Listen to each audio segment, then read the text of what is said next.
के जुना में में नहीं दुखती कभी आके पहन ले प्यार जो उनका बदन मेला नहीं होता ज़मीं मैली नहीं होती ज़मन मेला नहीं होता ज़मीं मैली नहीं होती ज़मन मेला नहीं होता। ऐ नूर खुदा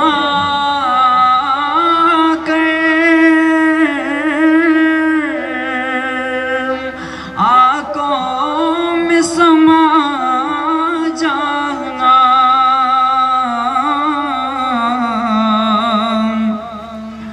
ऐ नूर खुदा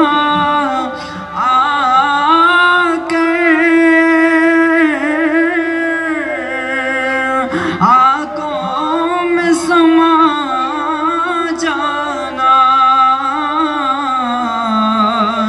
यादें पे बुला लेना या ख्वाब में आ जाना यादें पे बुला लेना या ख्वाब में आ जाना ऐ पर्दानशी दिल के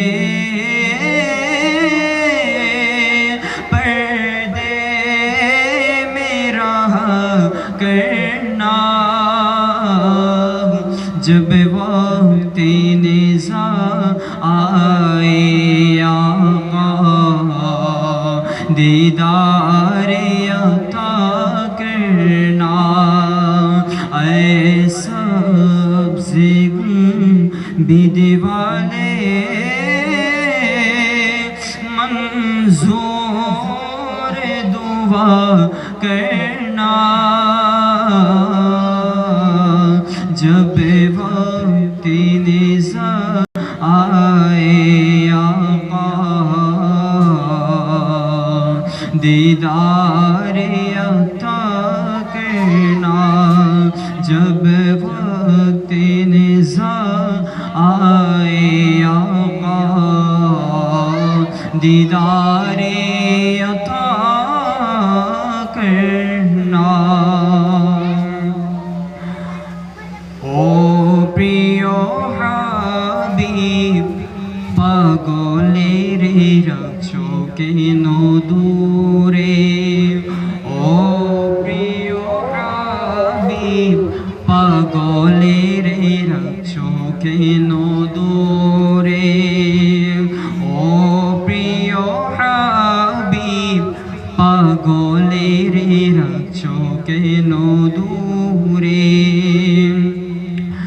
পাগল ছিল ওসকরণে জুব্বা দিলা তারে আমি পাগলা কিছু চাই না চাই যে তোমারে আমি পাগলা কিছু চাই না চাই যে তোমারে প্রিয় হাবিব পাগলের রাখছো কেন দূরে ও প্রিয় হাবিব ও প্রিয় হাবিব পাগলের রাখছো কেন দূরে ও প্রিয় হাবিব পাগলের রাখছো কেন দূরে হযরত বেলাল পাগল হইয়া কোজে তোমারে ওই বেলালের মতো পাগল বানাও আমারে ওই বেলালের মতো পাগল বানাও আমারে প্রিয়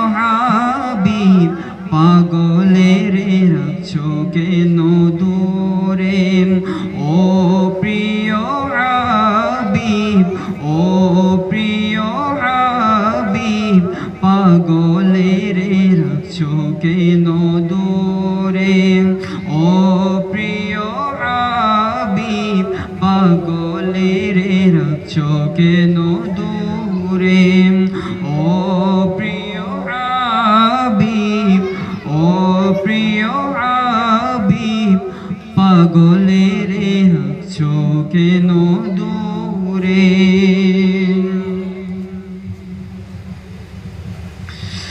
মদিনা ওয়ালার দেশত আশিক যখন যায়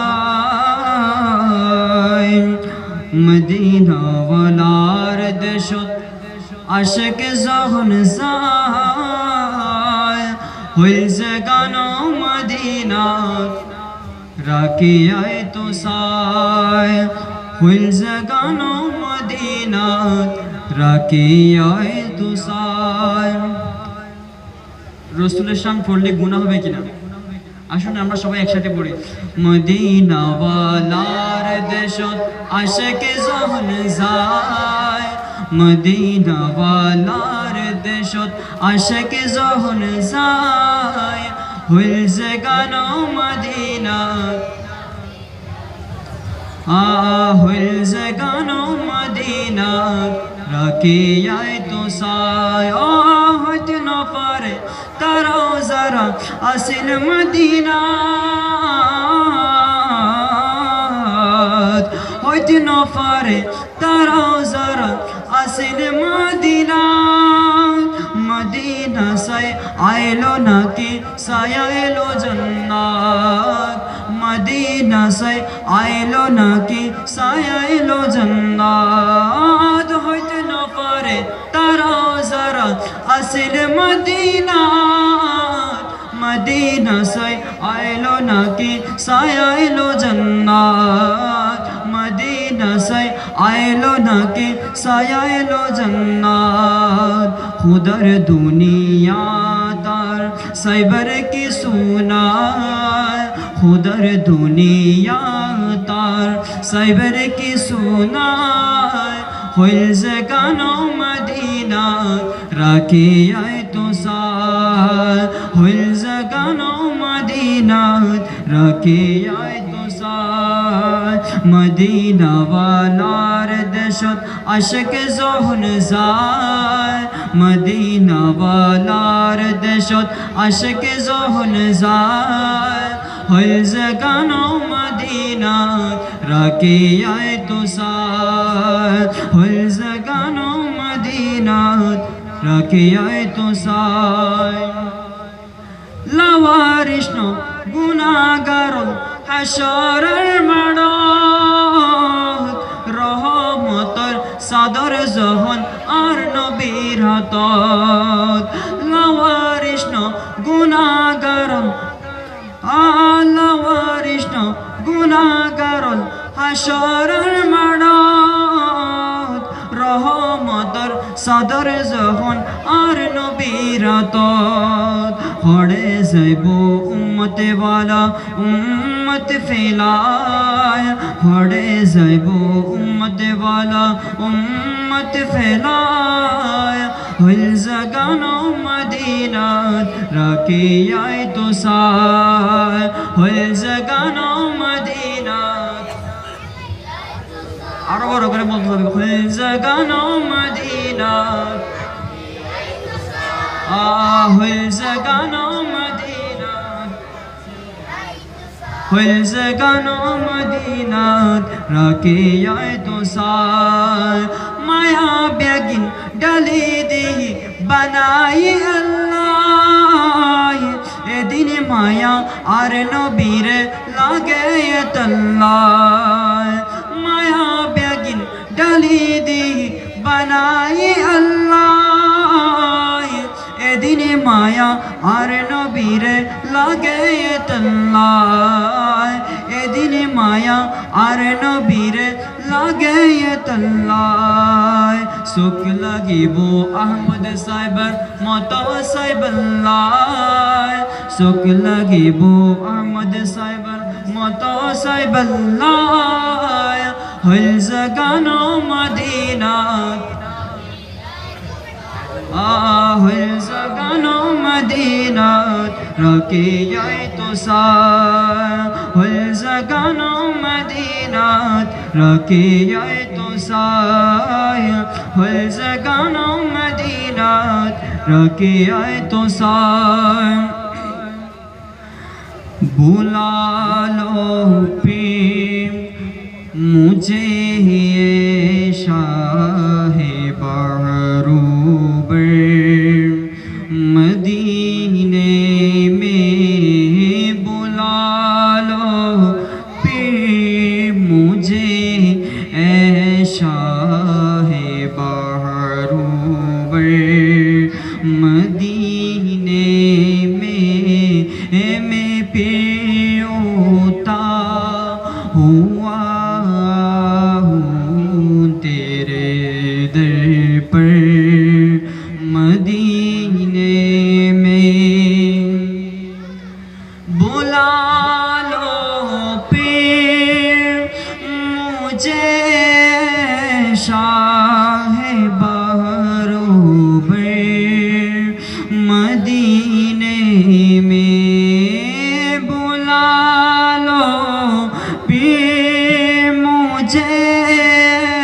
शाहे बहरूबर मदीने में पियोता हुआ आहूँ तेरे दर पर मदीने में पियोता हुआ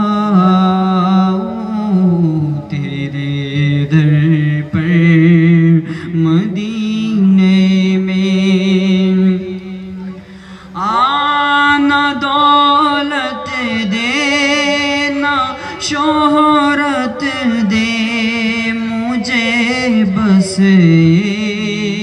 सादत देना दौलत देना शोहरत दे मुझे बस सादत दे तेरे कदमों में मर जाऊँ मैं रो रो कर मदीने में तेरे कदमों में मर जाऊँ मैं रो रो कर मदीने में बुला लो फिर मुझे ऐशा है बहरूबर मदीने में बुला लो फिर मुझे ऐशा है बहरूबर मदीने में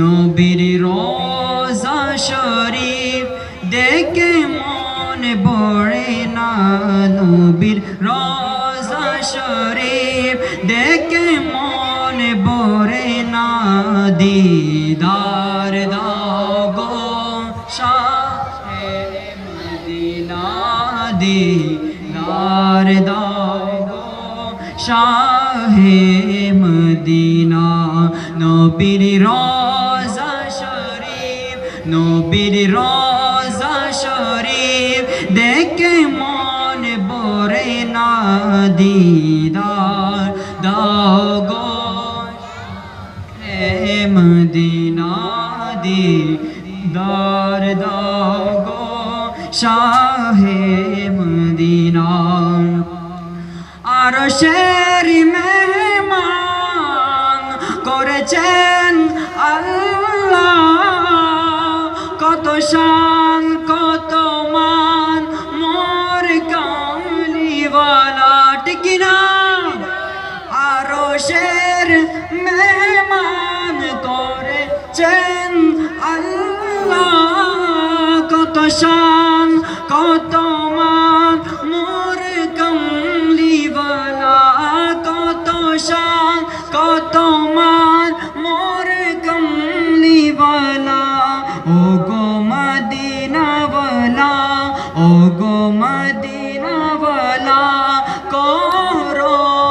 করুণা দিদার দাও গো শাহে মদিনা দিদার দাও গো শাহে মদিনা দিদার দাও গো শাহে মদিনা।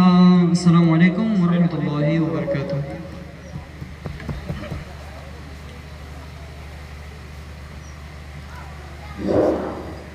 মারহাবা মারহাবা। সম্মানিত উপস্থিতি, এই পর্যায়ে আমাদের মাঝে এসে উপস্থিত হয়েছেন আজকের এই নুরানি মাহফিলের অন্যতম আলোচক, ঐতিহ্যবাহী দ্বীনি শিক্ষা প্রতিষ্ঠান গহিরা এফকে জামিউল উলুম কামিল মাদ্রাসার সুযোগ্য আরবি প্রভাষক এবং মাওলানা আসাদ আলী শাহ রহমতুল্লাহ আলাই জামে মসজিদের সম্মানিত খতিবে মুকাররম হযরতুল হাস মাওলানা হাফেজ মুজাম্মিল আজিম তোহা মাদ্দাজিল হুল আলী। সম্মানিত এলাকাবাসী, আপনারা যারা এখনো পর্যন্ত বাইরে বিক্ষিপ্ত অবস্থায় ঘোরাফেরা করছেন, আপনাদের প্রতি বিনীত অনুরোধ জানাচ্ছি আপনারা মাহফিলের আদব রক্ষার্থে অতি সত্তর মাহফিলের বরকতময় প্যান্ডেলে এসে উপস্থিত হয়ে পড়ুন।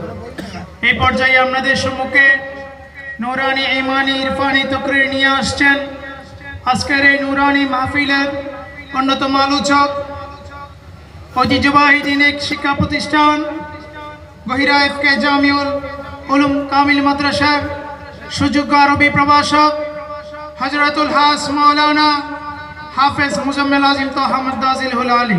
নারায়ে তাকবীর, নারায়ে রিসালাত, নারায়ে গাউসিয়া, গাউসুল আজম মজ ভंडारी, ওসিয়ে গাউসুল আজম মজ भंडारी, লিওয়ায়ে আহমদি। ফ্যানের বাতাস আসতে ফ্যানের বাতাস কোনা থেকে দিল।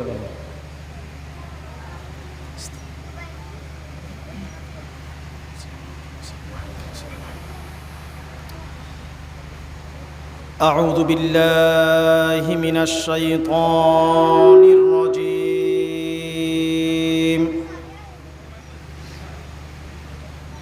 بفضل بسم الله الرحمن الرحيم.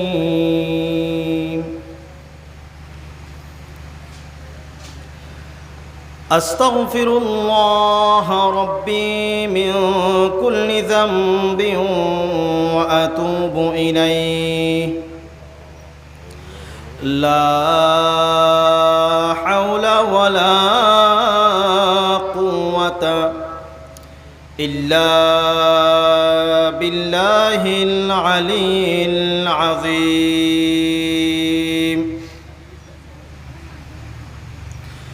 الحمد لله الذي نحمده ونستعينه ونستغفره ونؤمن به ونتوكل عليه ونعوذ بالله من شرور أنفسنا ومن سيئات أعمالنا.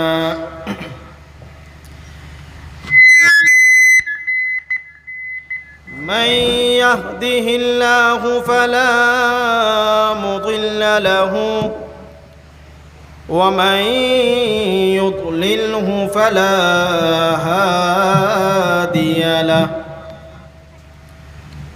ونشهد أن لا إله إلا الله وحده لا شريك له. ونشهد أن سيدنا وسندنا ورؤوفنا ورحيمنا وكريمنا وعظيمنا وعظمتنا ورحمتنا ونجاتنا ووسيلتنا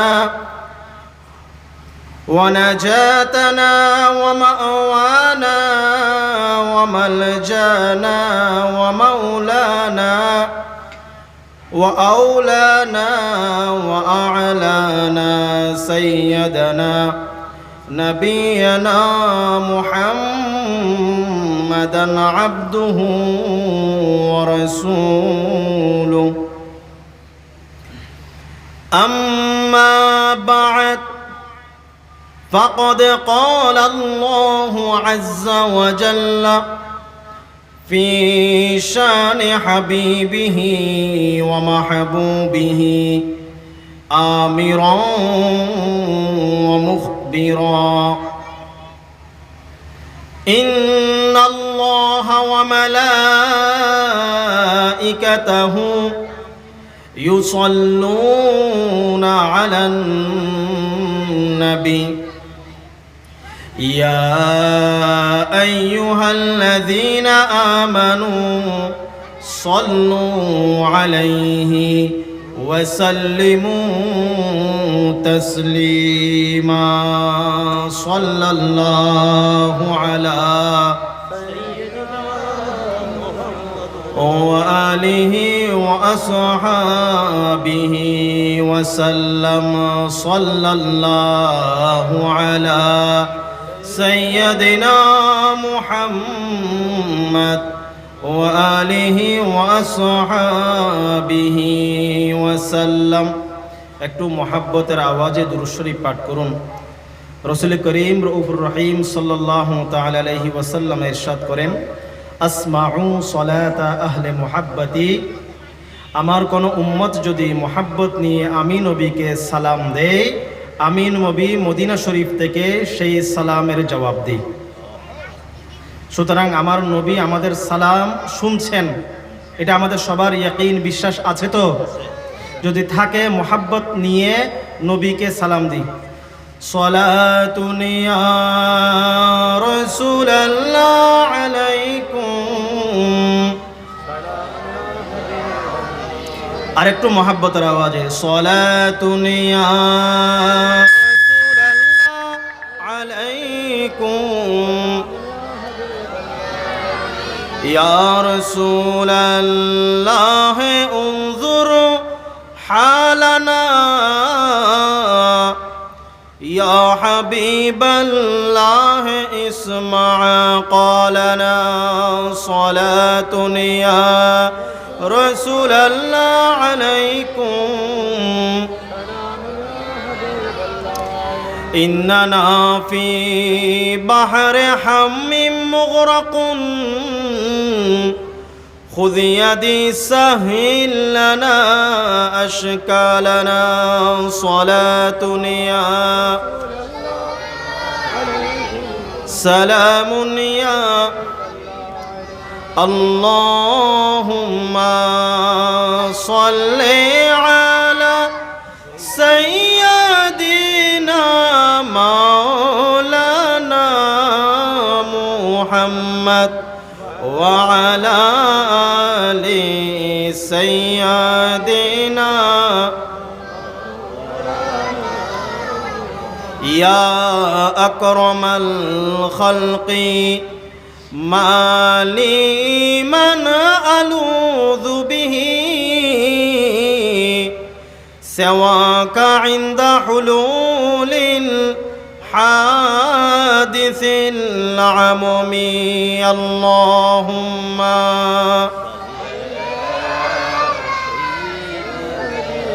মাওলানা মুহাম্মদ ওয়া আলা আলি সাইয়্যিদিনা মুস্তাফা নূরে জনাবে আমরকুম আফতাবে বুরুজ ইলমে মিল্লাদুন আল্লাহুম্মা সাল্লি আলা মাওলানা মুহাম্মদ ওয়া আলা আলি সাইয়্যিদিনা ইচ্ছা করলে প্রাণের নবী থাকতে পারতেন আরশে উম্মতেরই মায়াই পড়ে শুয়ে আছেন মদিনায় আল্লাহুম্মা সাল্লি আলা সাইয়্যিদিনা মাওলানা মুহাম্মদ ওয়া আলা আলি সাইয়্যিদিনা বালাগাল উলা বিকামালিহি কাশাফাদ দুজা বিজামালিহি حسنت جميع خصاله صلوا على دہا میں زباں تمہارے لیے بدن میں ہے جان تمہارے لیے ہم آئے ہاں تمہارے لیے उठे भी वहाँ तुम्हारे लिए बलगल उला बिकमालिही कशफत दुजा बिजमालिही हसनत जमीउ खिसालिही सल्लु अलैहि व आलिही أعوذ بالله من الشيطان الرجيم ببركة بسم الله الرحمن الرحيم قال الله سبحانه وتعالى في كلامه الحميد وفرقان المجيد والله ورسوله أحق أن يرضوه إن كنتم مؤمنين صدق الله المولانا العظيم وصدق رسوله النبي الحبيب الكريم ونحن على ذلك لمن الشاهدين والشاكرين والحمد لله رب العالمين مولاي صل وسلم دائما أبدا على حبيبك خير الخلق كلهم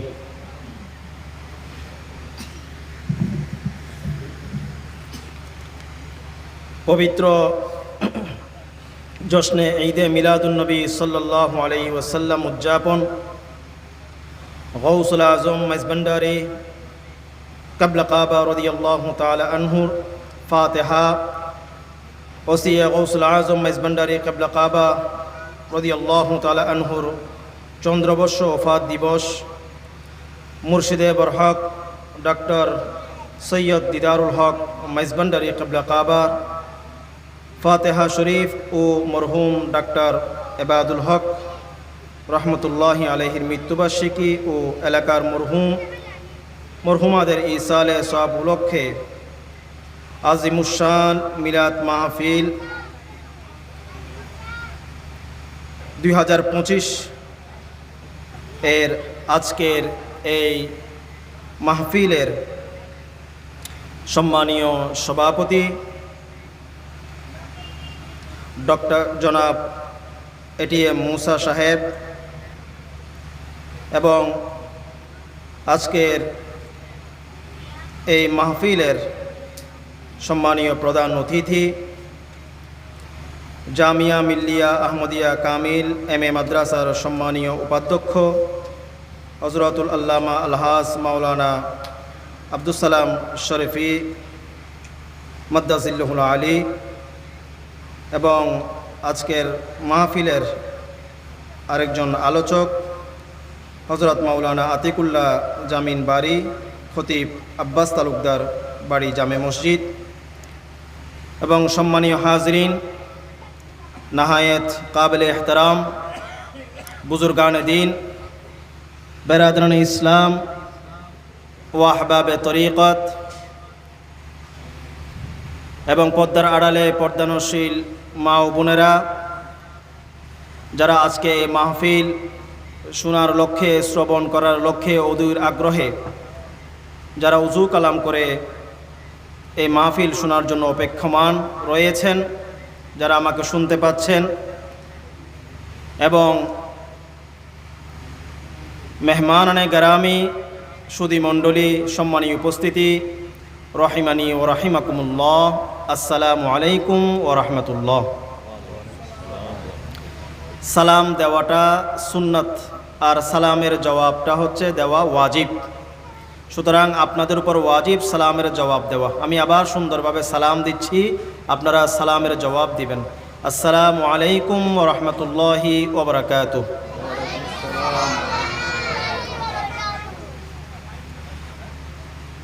মহান আল্লাহ পাক রব্বুল আলামিন মৌলাই করিম মাহকামুল হাকিমিনের পাক আলিশান কুদরতের দরবারে লক্ষ কোটি শুকরিয়া আদায় করার পর রসুল দু জাহা বাসে কৌনে মকার ও হেফদাহু ইমামুল আম্বিয়া ওয়াল মুরসালিন শফিউল মুযনিবিন রহমতুল্লিল আলমিন হুজুর নবী মুহাম্মদুর রাসূলুল্লাহ সাল্লাল্লাহু তাআলা আলাইহি ওয়াসাল্লামার নূরানি কদম মুবারকে অসংখ্য অগণিত দরুদ এবং সালামের হাদিয়া নাজরানা পেশ করার পর আপনাদের শুকরিয়া কৃতজ্ঞতা আদায় করছি। বড় ভক্তি, মোহাব্বত, আন্তরিকতা, এখলাস, একনিষ্ঠতা এবং একাগ্রচিত্তে আজকের এই নূরানি মাহফিলে আপনারা উপস্থিত হয়েছেন। আল্লাহ পাক সুবহানাহু ওয়া তাআলা আমাদের আজকের এই উপস্থিতিকে, এই মাহফিলকে হুজুর নবী করিম রউফুর রহিম সাল্লাল্লাহু তাআলা আলাইহি ওয়াসাল্লামের ওসিলায় কবুল করুন, সবাই বলি আমিন। এবং কুরআনুল করিম থেকে যে আয়াতে মুবারকা আপনাদের খেদমতে আমি তেলাওয়াত করেছি, অত্র আয়াতে মুবারকার ফুয়ুজাত, বরকত, রহমত আল্লাহ পাক সুবহানাহু ওয়া তাআলা আমাদের প্রত্যেকের জীবনের হকের মধ্যে নসিব করুন, আমিন। পবিত্র কুরআনুল কারীমে ইরশাদ হচ্ছে, ওয়াল্লাহু ওয়া রাসূলুহু আহাক্কু আন ইউরদুহু ইন কুনতুম মুমিনিন। কুরআনুল কারীমের এই আয়াতের সহজ এবং সরল অনুবাদ হচ্ছে,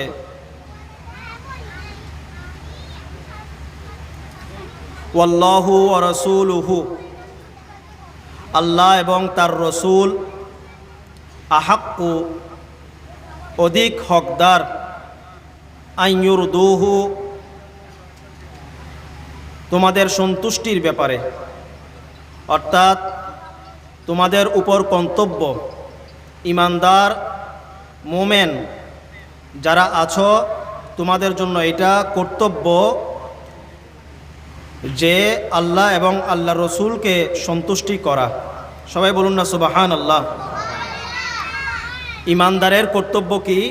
ইমানদারের কর্তব্য হচ্ছে আল্লাহ এবং তার রসুলের রেজামন্দি হাসিল করা, আল্লাহ এবং আল্লাহ রসুলের সন্তুষ্টি অর্জন করা। এটাই হচ্ছে একমাত্র ইমানদারের কর্তব্য।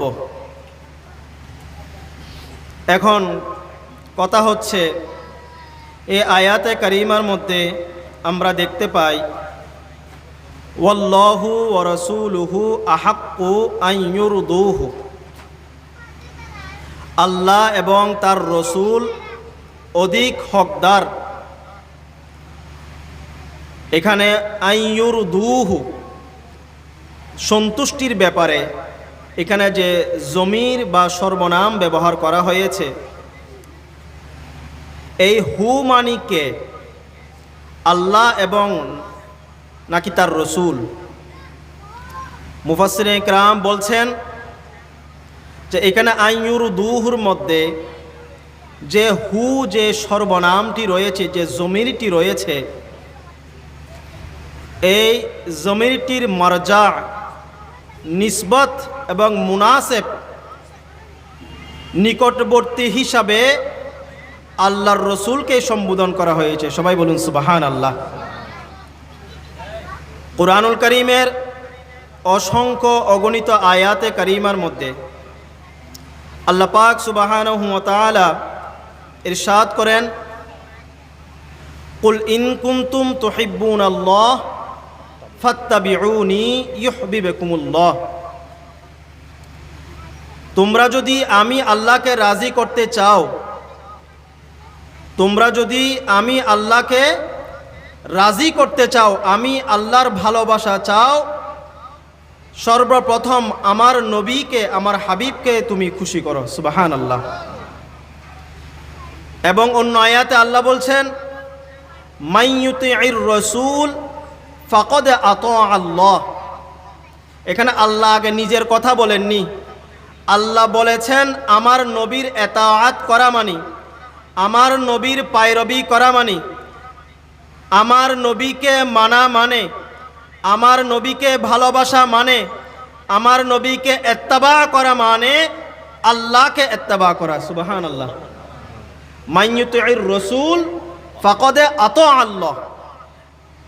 যে আপনাকে এতাআত করলো, আপনার পায়রবি করলো, সে প্রকৃতপক্ষে আমি আল্লাহর পায়রবি করলো। সুবহানাল্লাহ। একটু জোরে বলুন না সুবহানাল্লাহ। আল্লাহর কোনো বান্দা যদি, মিশকাত শরীফের মধ্যে হাদিসখানা আছে, আল্লাহর নাম অনেক বরকতময়। আল্লাহর নাম যদি সুবহানাল্লাহ কোনো একবার কোনো বান্দা যদি উচ্চারণ করে, আল্লাহ পাক রব্বুল আলামিন আসমান এবং জমিনের মাঝখানে যে খালি স্থান আছে, যে শূন্য স্থান আছে, ওই শূন্য স্থান আল্লাহ ওই ব্যক্তির জন্য রহমত দিয়ে ভরপুর করে দেন। সুবহানাল্লাহ। সুবহানাল্লাহর এত বেশি বরকত। আর এই মাহফিল হচ্ছে রহমতের স্টেশন। ইনদা যিকরুস সালিহিনা তানজিলুর রহমা। যে স্থানের মধ্যে আউলিয়া কেরাম, সলফে সালেহীন, বুজুর্গানে দ্বীনের আলোচনা করা হয়, ওই স্থান আল্লাহর রহমতের স্টেশন হয়ে যায়। স্টেশনে গেলে আমরা রেলগাড়ি পাই, আর এই মাহফিলে আসা মানে আল্লাহর রহমতের স্টেশনে আসা। এই মাহফিলে আসা মানে আল্লাহর রহমত প্রাপ্ত হওয়া। সুবহানাল্লাহ। সুতরাং আমরা এখন রহমতের সামিয়ানার মধ্যে আছি। যতক্ষণ পর্যন্ত এই স্থানের মধ্যে আমরা থাকব, ততক্ষণ পর্যন্ত আল্লাহ পাক রব্বুল আলামিন এই মাহফিলের মধ্যে রহমত বর্ষণ করবেন। সুবহানাল্লাহ। যে কথাটি বলতে চাচ্ছিলাম, ওয়াল্লাহু ওয়া রাসূলুহু আহাক্কু আন ইউরদুহু ইন কুনতুম মুমিনিন। ঈমানদার মুমিন এর জন্য অধিক হকদার আল্লাহ এবং আল্লাহর রসুলকে সন্তুষ্ট করা।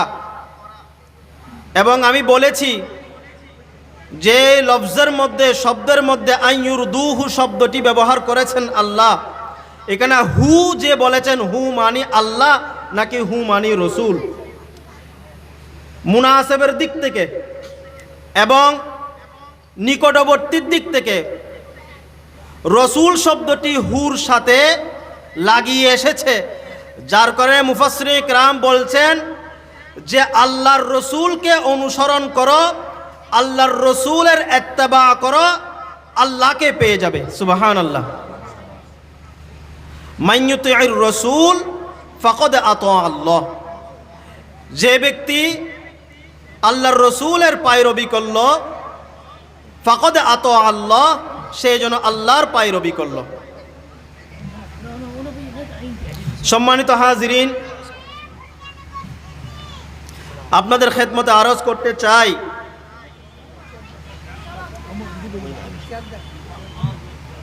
আমাদের দৃষ্টিতে কোনো কাজ যদি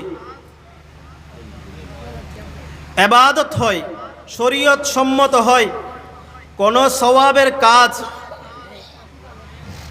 ইবাদতের কাজ, কিন্তু ওই ইবাদতের কাজ, ওই সওয়াবের কাজের মধ্যে যদি আল্লাহ রসুল খুশি না থাকেন, আল্লাহর রসুলের সন্তুষ্টি না থাকে, তাহলে ওই কাজ, ওই আমল, ওই ইবাদত আল্লাহর দরবারে কবুল হবে না। আবার অন্যদিকে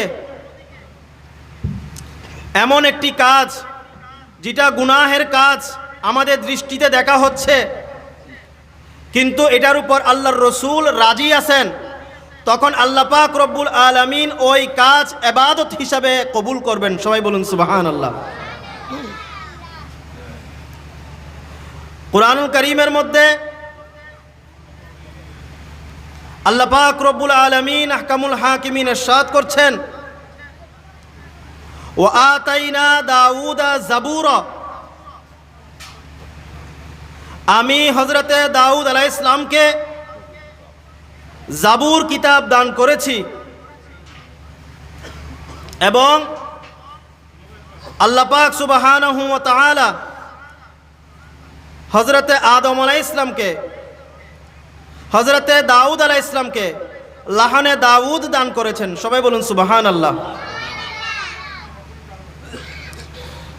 তফসিরে খাজেন, তফসিরে রুহুল বায়ান, এই দুটি তফসিরের মধ্যে এই আয়াতে কারিমার ব্যাখ্যায় আসছে যে আল্লাহ পাক রব্বুল আলামিন তাদেরকে লাহানু দাউদি দান করেন যারা আল্লাহর নবীর প্রশংসা করেন। সুবহানাল্লাহ। আল্লাহর নবীর প্রশংসা যদি কোনো উম্মত যদি করে, আল্লাহ পাক রব্বুল আলামিন তার কণ্ঠের মধ্যে বরকত দান করেন। হযরতে সাইয়্যিদনা হাসান বিন সাবিত আল আনসারী রাদিয়াল্লাহু তাআলা আনহু, তিনি আমার নবীর শানে কবিতা পাঠ করতেন। তো নবী করিম রউফুর রহিম সাল্লাল্লাহু আলাইহি ওয়াসাল্লামা মিম্বরে দাঁড়িয়ে হযরতে সাইয়্যিদনা হাসান বিন সাবিত রাদিয়াল্লাহু তাআলা আনহুর জন্য দোয়া করেছিলেন, আল্লাহ, আমি আমার হাসানকে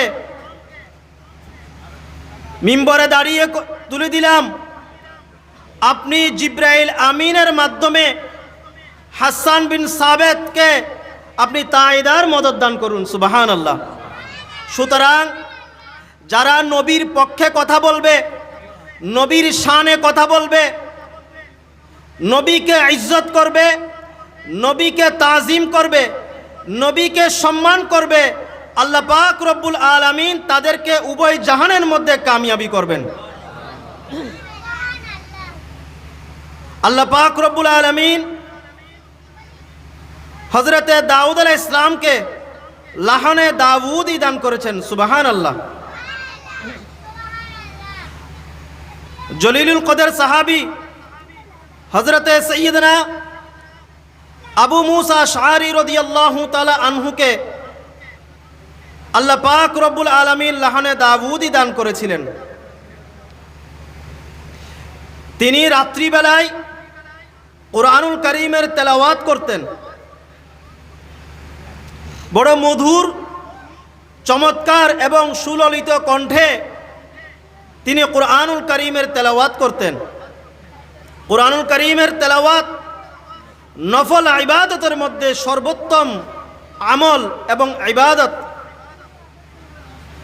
রাসূল পাক সাল্লাল্লাহু তাআলা আলাইহি ওয়াসাল্লাম ইরশাদ করেন, আফদালুল ইবাদাতি তিলাওয়াতুল কুরআন, কুরআনুল কারীমের তেলাওয়াত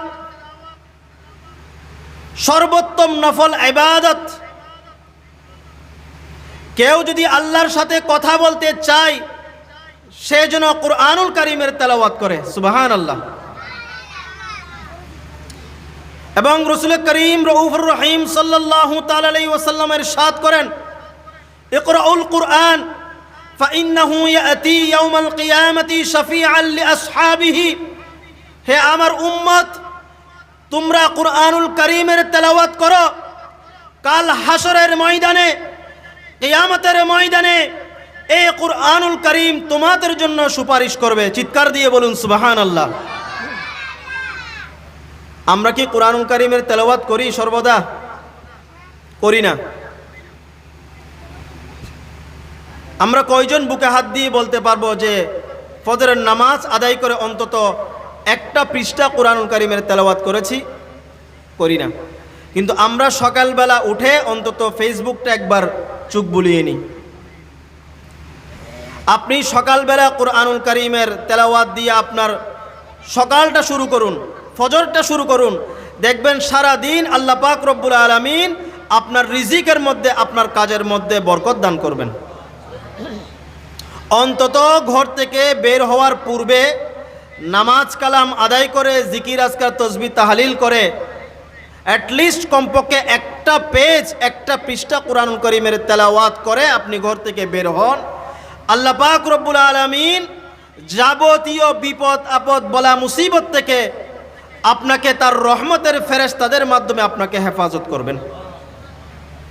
এবং আপনি যেই কাজের উদ্দেশ্যে বের হন না কেন, আল্লাহ পাক সুবহানাহু ওয়া তাআলা আপনার সেই কাজের মধ্যে অফুরন্ত বরকত দান করবেন এবং রিজিকের মধ্যে বরকত দান করবেন।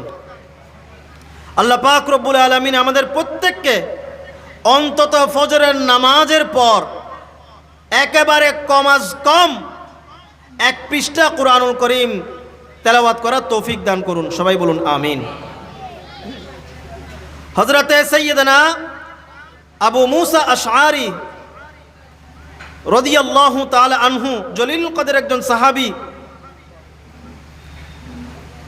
ওনার আদত ছিল, অভ্যাস ছিল রাত্রিবেলায় গভীর রাত্রে তিনি কুরআনুল কারীমের তেলাওয়াত করতেন। সুবহানাল্লাহ। খুবই সুন্দর সুললিত কণ্ঠে তিনি কুরআনুল কারীমের তেলাওয়াত করতেন। তো একদিন রাত্রে হযরতে সাইয়্যিদানা আবু মুসা আশআরী রাদিয়াল্লাহু তাআলা আনহু তিনি কুরআনুল কারীমের তেলাওয়াত করছেন। ওনার ঘরের পাশ দিয়ে রাসূল করিম রউফুর রহিম সাল্লাল্লাহু তাআলা আলাইহি ওয়াসাল্লাম যাচ্ছিলেন। যাওয়ার সময় নবী করিম রউফুর রহিম সাল্লাল্লাহু আলাইহি ওয়াসাল্লামের কানে তিনি শ্রবণ করেছেন হযরতে সাইয়্যিদনা আবু মুসা আশআরী রাদিয়াল্লাহু তাআলা আনহু কুরআনুল কারীমের তেলাওয়াত করছেন। এই তেলাওয়াত শুনে নবী করিম সাল্লাল্লাহু আলাইহি ওয়াসাল্লাম দাঁড়িয়ে গেলেন। চিৎকার দিয়ে বলুন সুবহানাল্লাহ। দেখুন কুরআনুল কারীমের কি বরকত, কুরআনুল কারীমের কি মুজিজা, যে স্বয়ং সাহেবে কুরআন, যে নবীর উপর কুরআনুল কারীম নাজিল হয়েছে, সেই রহমাতুল লিল আলামিন নবী দাঁড়িয়ে গিয়েছেন হযরতে সাইয়্যিদনা আবু মুসা আশআরী রাদিয়াল্লাহু তাআলা আনহুর তেলাওয়াত শুনে। রাসূল পাক সাল্লাল্লাহু আলাইহি ওয়াসাল্লাম দাঁড়িয়ে অনেকক্ষণ হযরতে সাইয়্যিদনা আবু মুসা আশআরী রাদিয়াল্লাহু তাআলা আনহুর সেই তেলাওয়াত শুনেছেন। শোনার পরে রাসূল পাক সাল্লাল্লাহু আলাইহি ওয়াসাল্লাম পরের দিন হযরতে সাইয়্যিদনা আবু মুসা আশআরী রাদিয়াল্লাহু তাআলা আনহুকে ডাকলেন। বললেন, হে আবু মুসা আশআরী, গতকাল রাত্রিতে আমি তোমার ঘরের পাশ দিয়ে যাচ্ছিলাম। আমি অনেকক্ষণ পর্যন্ত দাঁড়িয়ে তুমি আবু মুসা আশআরীর কুরআনুল কারীমের তেলাওয়াত আমি শ্রবণ করেছি। সবাই বলুন সুবহানাল্লাহ। আরো জোরে বলুন না সুবহানাল্লাহ। সাহেবে কুরআন, যে নবীর উপর কুরআন নাজিল হয়েছে, সে রহমাতুল লিল আলামিন আবু মুসা আশআরী রাদিয়াল্লাহু তাআলা আনহুর সেই কুরআনুল কারীমের তেলাওয়াত শুনে দাঁড়িয়ে গিয়েছিলেন। তখন বলছেন, হে আবু মুসা, তুমি খুব সুন্দরভাবে সুললিত কণ্ঠে, মধুর কণ্ঠে কুরআনুল কারীমের যখন তেলাওয়াত করছিলে, আমি নবী দাঁড়িয়ে অনেকক্ষণ তোমার তেলাওয়াত শুনেছি। তখন হযরতে সাইয়্যিদনা আবু মুসা আশআরী রাদিয়াল্লাহু তাআলা আনহু বলেন, ইয়া রাসূলুল্লাহ, ইয়া হাবিবাল্লাহ সাল্লাল্লাহু আলাইহি ওয়াসাল্লাম, যদি আমি জানতাম আমার কুরআনুল কারীমের তেলাওয়াত রহমাতুল লিল আলামিন শফিউল মুজনাবিন, দু জাহানের বাদশা নবী সাহেবে কুরআন আমার তেলাওয়াত শুনছেন। ইয়া রাসূলুল্লাহ, খোদার কসম করে বলছি, আমাকে আল্লাহ যেই সুললিত মধুর কণ্ঠ দান করেছেন, সেই সুললিত মধুর কণ্ঠ দিয়ে আরো সুন্দর করে বেশি তেলাওয়াত করতাম আপনি নবীকে খুশি করার জন্য। চিৎকার দিয়ে বলুন সুবহানাল্লাহ। আরো জোরে বলুন না সুবহানাল্লাহ। এখানে হযরতে সাইয়্যিদানা আবু মুসা আশআরী রাদিয়াল্লাহু তাআলা আনহু তিনি বলেন নাই আল্লাহকে খুশি করার জন্য, তিনি বলেছেন যদি আমি জানতাম আমার নবী আমার তেলাওয়াত শুনছেন, ইয়া রাসূলুল্লাহ আপনি নবীকে খুশি করার জন্য আমি আরো সুন্দরভাবে অনেকক্ষণ তেলাওয়াত করতাম। তাহলে কুরআনুল কারীমের আয়াত কি বলেছি আমি? ওয়াল্লাহু ওয়া রাসূলুহু আহাক্কু আন ইউরদুহু ইন কুনতুম মুমিনিন। তোমাদের জন্য কর্তব্য এবং দায়িত্ব আল্লাহ এবং আল্লাহর রসুলকে রাজি করানো।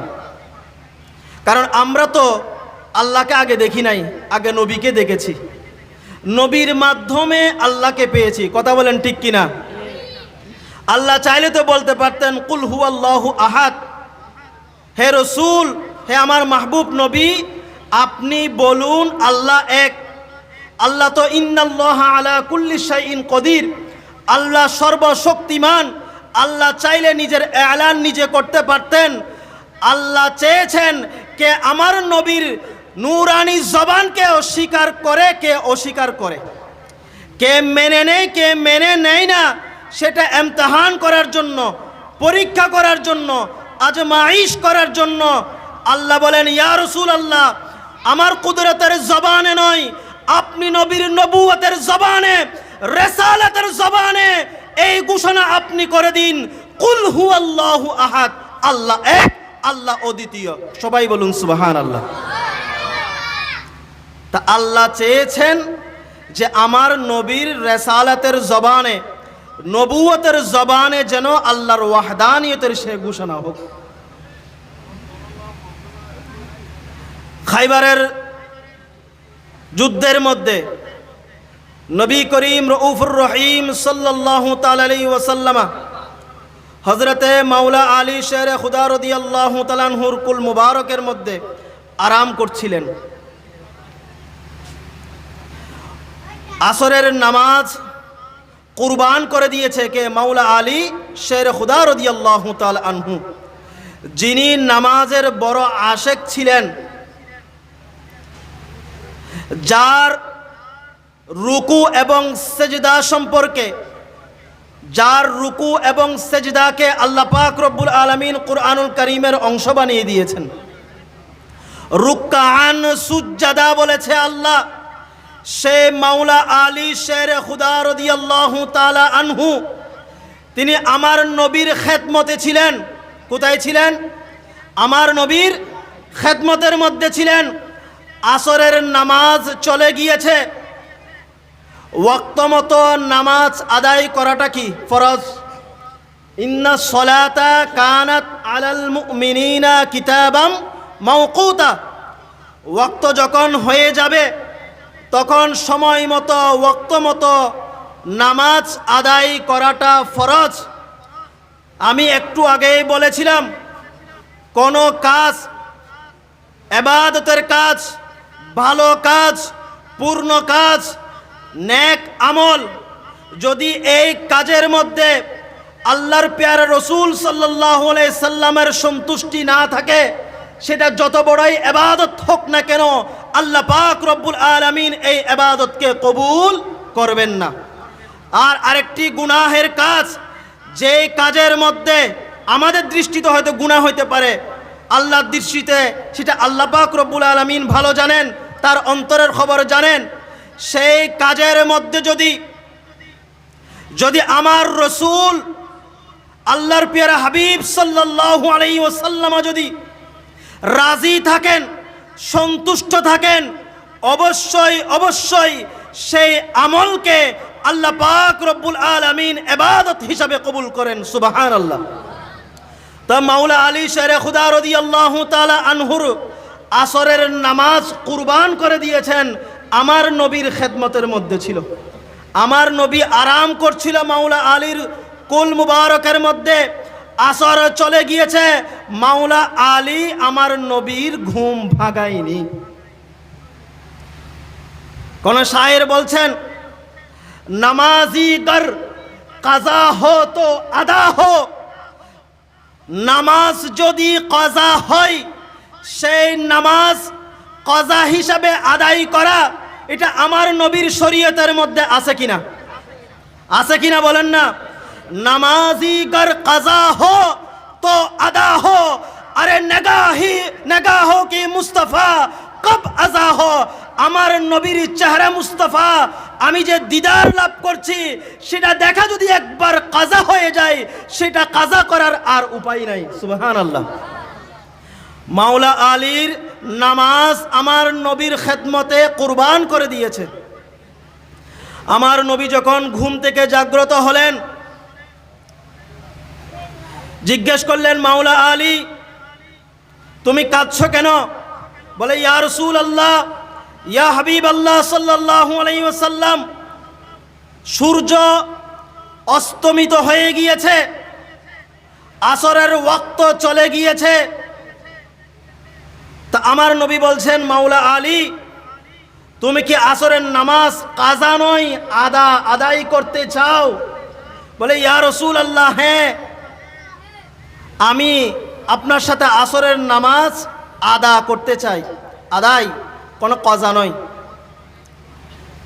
কুরআনুল কারীমের সূরা ইয়াসিনের মধ্যে একটি আয়াতে কারিমা আছে, যে আয়াতে কারিমা আপনাদের অনেকেরই মুখস্থ আছে।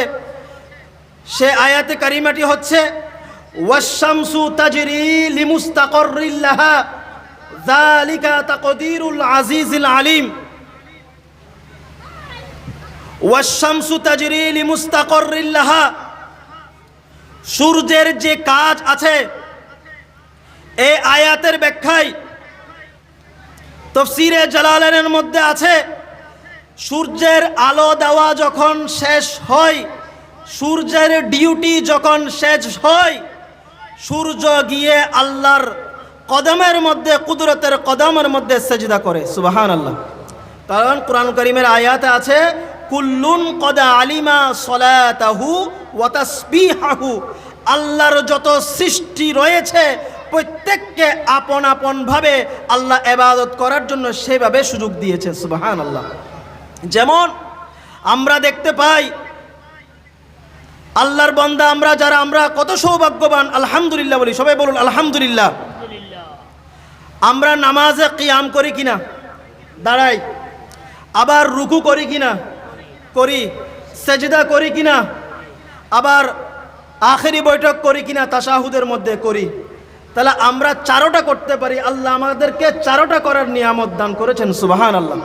আল্লাহ আমাদের এই জিসিমকে, এই শরীরকে এত বেশি ফ্লেক্সিবল করেছে যে আমরা রুকু করতে পারি, আমরা সেজদা করতে পারি, আমরা ঘাড়কে এদিক ওদিক ফিরিয়ে সালাম দিতে পারি, আমরা দাঁড়িয়ে নামাজ আদায় করতে পারি। সবাই বলুন আলহামদুলিল্লাহ। গাছ কিন্তু ইবাদত করে কিনা? গাছ একটা জিনিস করে নামাজের, সেটা হচ্ছে কি? দাঁড়ায় থাকে। কি করে? কিয়াম করে। কি করে? কিয়াম করে। আমাদের একটা গুণ গাছকে দিয়েছে আল্লাহ। চতুষ্পদ জন্তু যে আছে তারা সারা জীবন রুকু অবস্থায় আছে, আর পিঁপড়া পোকামাকড় যেগুলো আছে ওগুলো আপনার সেজদা অবস্থার মধ্যে আছে। সুবহানাল্লাহ। আল্লাহ পাক রব্বুল আলামিন এই সমস্ত পশু পাখি, যে তরুলতা, গাছপালা, আল্লাহর সৃষ্টির যত কিছু রয়েছে সব কিছুকে আল্লাহ পাক রব্বুল আলামিন আপন আপন হাইসিয়তের মধ্যে ইবাদত করার সুযোগ দান করেছেন। সুবহানাল্লাহ। আর আমরা হচ্ছি আশরাফুল মখলুকাত। আল্লাহ বলেন, বান্দা আমি তোমাকে আমার নিজ কুদরতের হাতে আমি সৃষ্টি করেছি, আমি তোমাকে এত বেশি নিয়ামত দান করেছি যে পৃথিবীর সমস্ত গাছ যদি কলম হয়, পৃথিবীর সমস্ত সমুদ্রের পানি, নদীর পানি যদি কালি হয়, তুমি সেই কালি দিয়ে আমি আল্লাহর গুণগান লিখে শেষ করতে পারবে না। চিৎকার দিয়ে বলুন সুবহানাল্লাহ। পারবেন? আল্লাহ আমাদের সবাইকে বুঝার এবং আমলে বাস্তবায়ন করার তৌফিক দান করুন, আমিন। তো সূর্য তার ডিউটি শেষ করে, আলো দিয়ে শেষ করে, সূর্যকে আল্লাহ আমাদের জন্য সৃষ্টি করেছেন, ঠিক কিনা? সূর্যের মধ্যে কি আছে? ভিটামিন ডি আছে, আছে কিনা? তো সূর্যের মধ্যে আল্লাহ আমাদের জন্য নিয়ামত রেখেছেন। সূর্যের কাজ শেষ করে আল্লাহর কুদরতের কদমে গিয়ে কি করে? সেজদা করে। তা আমার নবী মাওলা আলীকে বলছেন, মাওলা আলী তুমি তৈরি হও আসরের নামাজ আদায় করার জন্য। আমি সূর্যকে আবার আসর হিসাবে উদিত করব। আমার প্যারা রাসূল সাল্লাল্লাহু আলাইহি ওয়াসাল্লাম ডাক দিলেন, সূর্য আমার আলী আসরের নামাজ আদায় করবে, তুমি আসর হিসাবে আবার উদিত হও। সবাই বলুন না সুবহানাল্লাহ। আমার নবী দোয়া করলেন, আল্লাহুম্মা ইন্নাহু কানা ফি তাআতিকা, হে আল্লাহ তোমার আলী, আমার আলী তোমার ইবাদতের মধ্যে ছিল। সবাই বলুন সুবহানাল্লাহ। নবীর খেদমত এটা আল্লাহ ইবাদত হিসাবে কবুল করেছেন। একটু জোরে বলুন না সুবহানাল্লাহ। নবীর খেদমতে কে ছিল? মাওলা আলী নবীর খেদমতে ছিল। তো আল্লাহর নবী দোয়া করছেন, আল্লাহুম্মা ইন্নাহু কানা ফি তাআতিকা, আমার আলী তোমার ইতাআতের মধ্যে ছিল। নবীর খেদমতে থাকা মানে আল্লাহর ইবাদতের মধ্যে থাকা, নবীর গোলামিতে থাকা মানে আমার আল্লাহর ইবাদতের মধ্যে থাকা, নবীর পায়রবি করা মানে আল্লাহর পায়রবি করা। চিৎকার দিয়ে বলুন সুবহানাল্লাহ। আল্লাহুম্মা ইন্নাহু কানা ফি তাআতিকা, আল্লাহ সূর্যকে আবার উদিত করুন আসর হিসাবে, আমার আলী নামাজ আদায় করবে, আসরের নামাজ। সূর্য আল্লাহকে বলে, আল্লাহ আমার ডিউটি শেষ করে আমি এখন আপনার কাছে এসেছি সেজদা করার জন্য। তা আল্লাহ বলেন, মাওলা আলী আমার নবীর খেদমতে ছিল, আমার নবীর খেদমতে যেভাবে ছিল সেজন্য আমার নবী ডাক দিয়েছে মাওলা আলী নামাজ পড়বে। আমার নবী যদি ডাক দিলে তুমি সূর্য আমাকে সেজদা করতে হবে না, আমার নবী যখন ডাক দিচ্ছে তুমি গিয়ে আবার আসর হয়ে উদিত হও, মাওলা আলীকে নিয়ে আমার নবী আসরের নামাজ আদায় করবে। চিৎকার দিয়ে বলুন সুবহানাল্লাহ। আসর হিসাবে আবার আসরের সময় সূর্য উদিত হলো, আমার নবী মাওলা আলীকে নিয়ে আসরের নামাজ আদায় করলেন। সুবহানাল্লাহ। এখন আসুন হযরতে ইব্রাহিম আলাইহিস সালামের সাথে নমরুদের সাথে যে কন্ট্রাডিকশন হয়েছিল, যে মতানৈক্য হয়েছিল, আলাম তারা ইলাল্লাযী হাজ্জা ইব্রাহিম, সূরা বাকারার মধ্যে 258 নম্বর আয়াতে হযরতে ইব্রাহিম আলাইহিস সালাম নমরুদকে বলল যে আমার আল্লাহ মৃত্যু দান করেন, আমার আল্লাহ আবার জীবন দান করেন। সুবহানাল্লাহ। নমরুদ খবিস কি বলল? সেটা আমিও পারি, আমিও জীবন দিতে পারি, আমিও আবার মৃত্যু দিতে পারি। জেলখানা থেকে কয়েদি দুইজনকে আনলো, একজনকে ছেড়ে দিল, খালাসি দিল, মুক্তি দিল, আরেকজনকে কতল করলো। বলে আমি চাইলে জীবনও দিতে পারি, আমি চাইলে মৃত্যুও দিতে পারি। নাউজুবিল্লাহ। তখন হযরতে ইব্রাহিম খলিলুল্লাহ বললেন যে আমার আল্লাহ সূর্যকে পূর্ব দিকে উদিত করেন এবং পশ্চিম দিকে অস্তমিত করেন। ফাইন্নাল্লাহা ইয়াতি বিশ-শামসি মিনাল মাশরিকি ওয়াল মাগরিব, আমার আল্লাহ সূর্যকে পূর্ব দিকে কি করেন? উদিত করেন, এবং পশ্চিম দিকে কি করেন? অস্তমিত করেন। তুমি যে খুদা দাবি করছো নিজেকে, আমি তোমার কথা মেনে নেব, তোমার খুদাই সবাই মেনে নেবে যদি তুমি সূর্যকে পশ্চিম দিকে উদিত করতে পারো এবং পূর্ব দিকে কি করতে পারো? অস্তমিত করতে পারো। ফাবুহিতাল্লাযী কাফার, সে মবহুত হয়ে গিয়েছে, সারেন্ডার করে ফেলেছে, আল্লাহর দিনকে রক্ষা করেছেন। সবাই বলুন আলহামদুলিল্লাহ। সে খবিস সেটা পেরেছে? পারে নাই। তাহলে সেই দিন যদি নমরুদ পশ্চিম দিক থেকে সূর্য উদিত করতে পারত, তাহলে সেই দিন সবাই তাকে খুদা হিসেবে মেনে নিত কিনা?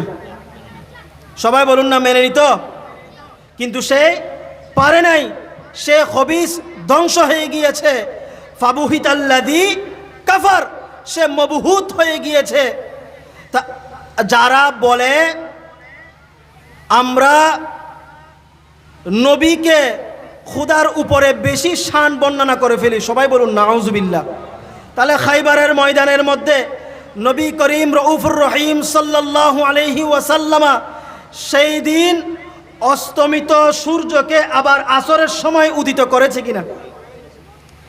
তাহলে যে কাজ নমরুদ পারে নাই, সেই দিন উলুহিয়ত নিয়ে, আল্লাহর ওয়াহদানিয়ত নিয়ে হযরতে ইব্রাহিম আলাইহিস সালামের সাথে নমরুদের সাথে যেই কন্ট্রাডিকশন হয়েছিল, সেই দিন যদি নমরুদ পশ্চিম দিকে সূর্য উদিত করতে পারত, সবাই তাকে কি খুদা হিসাবে মেনে নিত কিনা? কিন্তু আমার নবী তো মাওলা আলী শের খুদা রাদিয়াল্লাহু তাআলা আনহুর জন্য সেই দিন খাইবারের ময়দানের মধ্যে সূর্যকে আসরের সময় অস্তমিত ডুবন্ত সূর্যকে আবার উদিত করেছেন। আমরা কি নবীকে খুদা বলি? বলি? একটা কথা খেয়াল রাখবেন, যে নবী খুদা নন, আবার নবী খুদা থেকে জুদাও নন। সবাই বলুন না সুবহানাল্লাহ। নবী খুদা নন, নবী আবার খুদা থেকে জুদাও নন। নবী আল্লাহর মাহবুব নবী, নবী আল্লাহর সাথে সর্বদা আছেন। এই জন্য আমরা দেখি কালিমার মধ্যে আল্লাহর সাথে আল্লাহর নবীর নাম আছে, আযানের মধ্যে আল্লাহর নামের সাথে নবীর নাম আছে, একামতের মধ্যে নবীর নাম আছে, নামাজে নবীকে সালাম দেওয়া আছে। নবীর নাম নাই কোথায় কেউ দেখাতে পারবে না। নবী খুদা নন সত্য, কিন্তু নবী আল্লাহর থেকে জুদাও নন। সবাই বলুন সুবহানাল্লাহ। যদি কোনো একটা সম্প্রদায় এমন আয়াত পেত যে নবীকে বাদ দিয়ে আল্লাহকে রাজি করা যেত, তাহলে নবীকে কেউ মানত না, সে আল্লাহকে রাজি করতে থাকতো। কিন্তু সাহাবায়ে কেরাম দেখেন, কোনো কিছু চাইতে হলে আল্লাহর নবীর কাছে গিয়েছেন। কারণ আল্লাহ তো বলেছেন আমার নবী রাজি তো আমি রাজি। खुदा की रजा चाहता है दो आलम, खुदा चाहता है रजाए मोहम्मद। চিৎকার দিয়ে বলুন সুবহানাল্লাহ। খুদার যত খুদাই সৃষ্টি আছে, এই সৃষ্টি জগতের সব কিছু আল্লাহকে রাজি করতে চান, আর আল্লাহ বলেন আমি আমার নবীকে রাজি করতে চাই। সবাই বলুন সুবহানাল্লাহ। হযরতে মূসা আলাইহিস সালাম আল্লাহর সাথে কথা বলতে চেয়েছেন। আল্লাহ কি বলেছেন? লান তারানি, মূসা আমি তোমাকে দেখা দেব না, আমাকে দেখা সম্ভব নয়। সব নবীকে, সব নবীর সাথে আল্লাহ কথা বলেছেন, সব নবীকে জমিনে রেখে, আর আমার নবীর সাথে আল্লাহ কথা বলেছেন, কালাম করেছেন। ইয়া রাসূলুল্লাহ, সবার সাথে সম্পর্ক এক নয়, নাই, সবাইকে আমি জমিনে রেখে কথা বলেছি। আপনাকে আমি আরশ আজিমে নিয়ে আসব, এরপরে আপনাকে আমি দরুদ এবং সালামের মালা দিয়ে রিসিভ করে আমার সামনে বসিয়ে আপনার সাথে আমি কথা বলবো। চিৎকার দিয়ে বলুন সুবহানাল্লাহ, আর জোরে বলুন না সুবহানাল্লাহ। তা আমার নবীর শান দেখেছেন, লা ইলাহা ইল্লাল্লাহ মুহাম্মাদুর রাসূলুল্লাহ সাল্লাল্লাহু তাআলা আলাইহি ওয়াসাল্লাম। লা ইলাহা ইল্লাল্লাহর মধ্যে 12টি হরফ, আর মুহাম্মাদুর রাসূলুল্লাহ এখানের মধ্যে 12টি হরফ। তা আল্লাহ কি শিরিক করেছেন? যারা বলেন মিলাদুন নবী পালন করাটা শিরিক, যারা বলে, আমি বলবো মিলাদুন নবী পালন না করাটাই হচ্ছে শিরিক। কারণ আল্লাহ কুরআনুল কারীমে বলছেন, লাম ইয়ালিদ ওয়ালাম ইউলাদ ওয়ালাম ইয়াকুল লাহু কুফুয়ান আহাদ। আল্লাহ কারো থেকে জন্ম নেয়নি, আল্লাহ কাউকে জন্ম দেয়নি, আল্লাহর সমপর্যায়ের কেউ নাই। ওয়ালাম ইয়াকুল লাহু কুফুয়ান আহাদ। তাহলে আল্লাহর যদি জন্মদিন থাকতো, নাউজুবিল্লাহ, তাহলে নবীর জন্মদিনও করছি, তাহলে কি হয়ে যেত? শিরিক হয়ে যেত। তো নবীর জন্মদিন পালন না করা মানেই তো শিরিক হচ্ছে। আর নবী হচ্ছে মখলুক, আল্লাহ হচ্ছে খালেক। খালেকের কোনো জন্মদিন নাই, যিনি মখলুক উনার জন্মদিন আছে। এর মাধ্যমে আমরা তো শিরিকের পার্থক্য করে দিচ্ছি। সুতরাং মিলাদুন নবী পালন করাটা হচ্ছে শিরিক নয়, না করাটাই হচ্ছে শিরিক। কথা বুঝতে পারছেন? মিলাদুন নবী পালন করাটা হচ্ছে কি? শিরিক নয়। পালন না করলে আল্লাহর সমপর্যায় হয়ে যাবে, শিরিক হয়ে যাবে। আল্লাহ আমাদের সবাইকে বুঝার এবং আমলে বাস্তবায়ন করার তৌফিক দান করুন। সবাই বলুন আমিন। সম্মানিত হাজিরিন, কুরআন কারীমে আল্লাহ পাক সুবহানাহু ওয়া তাআলা ইরশাদ করছেন, মান ইউতি'র রাসূল ফাকাদ আতা আল্লাহ। যে আমার নবীর এতাআত করলো, আমার নবীর গোলামি করলো, আমার নবীর পায়রবি করলো, সে প্রকৃতপক্ষে আমি আল্লাহর গোলামি করলো, আমি আল্লাহর পায়রবি করলো। আরেকটি আয়াতে আল্লাহ নিজের কথা বলেননি, আল্লাহ বলেন ওয়া ইন তুতিউহু, ওয়া ইন তুতিউহু, হু মানি রসুল, যদি তোমরা আমার নবীর অনুসরণ করো, ওয়া ইন তুতিউহু তাহতাদু, তাহলে তোমরা হেদায়েত পেয়ে যাবে। এখানে আল্লাহর কথা বলেনি, আল্লাহ বলেছেন ওয়া ইন তুতিউহু, যদি তোমরা আমার নবীর পায়রবি করো, আমার নবীর পক্ষে যদি থাকো, তোমরা অবশ্যই হেদায়েত প্রাপ্ত হবে। আর অন্য আয়াতে আল্লাহ সাবধান করে বলছেন, ইন্নাল্লাযীনা ইউযুনাল্লাহা ওয়া রাসূলাহু লাআনাহুমুল্লাহু ফিদ দুনিয়া ওয়াল আখিরা। কেউ যদি আমার নবীর মনে কষ্ট দেয়, তার দুনিয়া এবং আখিরাত উভয় জাহান ধ্বংস হয়ে যাবে। নাউজুবিল্লাহ। আল্লাহ আমাদের সবাইকে হেফাজত করুন। এবং অন্য আয়াতে বলেছেন ওয়ালাহুম আযাবুম মুহিন, তাদের জন্য লাঞ্ছনাদায়ক শাস্তি রয়েছে যারা নবীর বিরুদ্ধে, নবীর বিপক্ষে কথা বলে। যারা নবীর পক্ষে কথা বলে, নবীর শান বয়ান করে, নবীর আজমত, নবীর মকাম, নবীর শান মান ইজ্জত বর্ণনা করে, আল্লাহ পাক রব্বুল আলামিন তাদের জীবনকে আল্লাহ কামিয়াবি করেন। তাদের উভয় জাহানের মধ্যে আল্লাহ পাক রব্বুল আলামিন তাদেরকে কামিয়াবি দান করেন। সবাই বলুন সুবহানাল্লাহ। সম্মানিত হাজিরিন, এই জন্য যে কথাটি বলতে চাচ্ছিলাম, যে নবী খুদা নন সত্য, কিন্তু আমার নবী আল্লাহ থেকেও জুদা নন। জুদা নন বলেই আমার নবীর নামকে আল্লাহ পাক রব্বুল আলামিন আল্লাহর পাশে রেখেছেন। লা ইলাহা ইল্লাল্লাহ মুহাম্মাদুর রাসূলুল্লাহ সাল্লাল্লাহু আলাইহি ওয়াসাল্লাম। এই কারণে নামাজের মধ্যে নবীকে সালাম দেওয়া আছে, আযানের মধ্যে নবীর নাম আছে, ইকামতের মধ্যে নবীর নাম আছে। কুরআনুল কারীমের মধ্যে যেখানে আল্লাহ নিজের এতাআত করতে বলেছেন, সেখানে তার হাবিবের এতাআত করতে বলেছেন। সবাই বলুন সুবহানাল্লাহ। আমরা নবীকে কি মনে করেছি? আল্লাহ পাক রব্বুল আলামিনের সমস্ত ধন ভাণ্ডারের খজিনার সেই গুপ্তধনের গোপন চাবি আমার নবীর নূরানি হাত মুবারকের মধ্যে দান করেছেন। এই জন্য রহমতের চাবি নবীর হাতে, রিজিকের চাবি নবীর হাতে, হায়াতের চাবি নবীর হাতে, নিয়ামতের চাবি নবীর হাতে, ইজ্জতের চাবি নবীর হাতে, শরীয়তের চাবি নবীর হাতে, মারিফতের চাবি নবীর হাতে। আল্লাহ পাক রব্বুল আলামিন সমস্ত খজিনা বান্ডানের রহমতের ইজ্জতের বরকতের চাবি আল্লাহ পাক রব্বুল আলামিন আমার নবীর নূরানি হাত মুবারকের মধ্যে দান করেছেন। সুবহানাল্লাহ। সুতরাং নবী যার জন্য রিজিকের দরজা খুলবেন তার জন্য রিজিকের দরজা খুলে যাবে, তার জন্য এলমের দরজা খুলে দেবেন তার জন্য এলমের দরজা খুলে যাবে, তার জন্য নিয়ামতের দরজা খুলে দেবেন তার জন্য দুনিয়া এবং আখিরাতের জন্য বস হয়ে যাবে। সবাই বলুন সুবহানাল্লাহ। কিতাবের মধ্যে আসতেছে যে হাতেম তায়ের 8খানা দরওয়াজা ছিল। কয়খানা? এই 8খানা দরওয়াজার দিকে একজন মিসকিন, একজন ফকির যদি 8 বার আসতো, হাতেম তাই তাকে খালি হাতে ফেরত দিত না, 8 দরজা দিয়ে 8 বার তাকে দান করত। কিন্তু আমার আল্লাহ বলেন আমার নবীকে আমি দু জাহানের বাদশা বানিয়েছি, রহমাতুল লিল আলামিন বানিয়েছি, ইমামুল আম্বিয়া বানিয়েছি।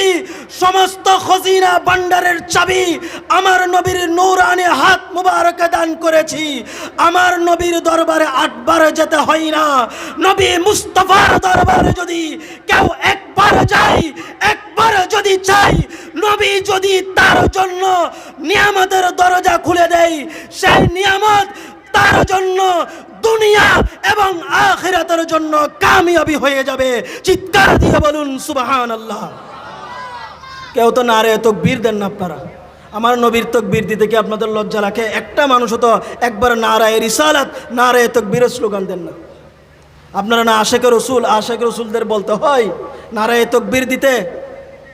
আমি অন্তত শুরু করি নারায়ে তাকবীর। হয় নাই? আরো জোরে নারায়ে তাকবীর, নারায়ে রিসালাত, নারায়ে গাউসিয়া, জশ্নে জুলুস ঈদ মিলাদুন নবী সাল্লাল্লাহু আলাইহি ওয়াসাল্লাম।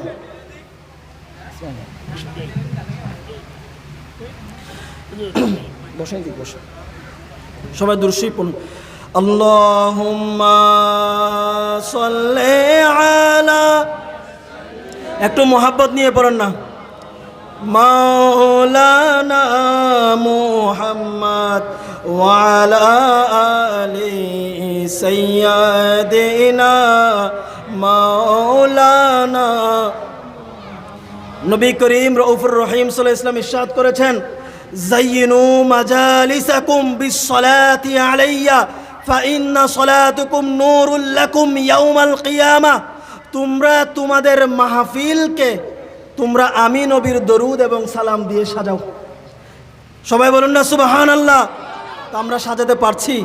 এর ডেকোরেশন আমাদের কিয়ামতের ময়দানে সাক্ষ্য দেবে কিনা? এই জমিন সাক্ষ্য দেবে কিনা? দুরূদ শরীফ পাঠ করলে সে দুরূদ শরীফের গাঁটটি নিয়ে বস্তা নিয়ে নবী আমাদের সামনে দাঁড়াবেন কিনা? তা আমরা দুরূদ শরীফ পড়ছি না কেন? একটু মোহাব্বতের আওয়াজ নিয়ে পড়ুন না। আল্লাহুম্মা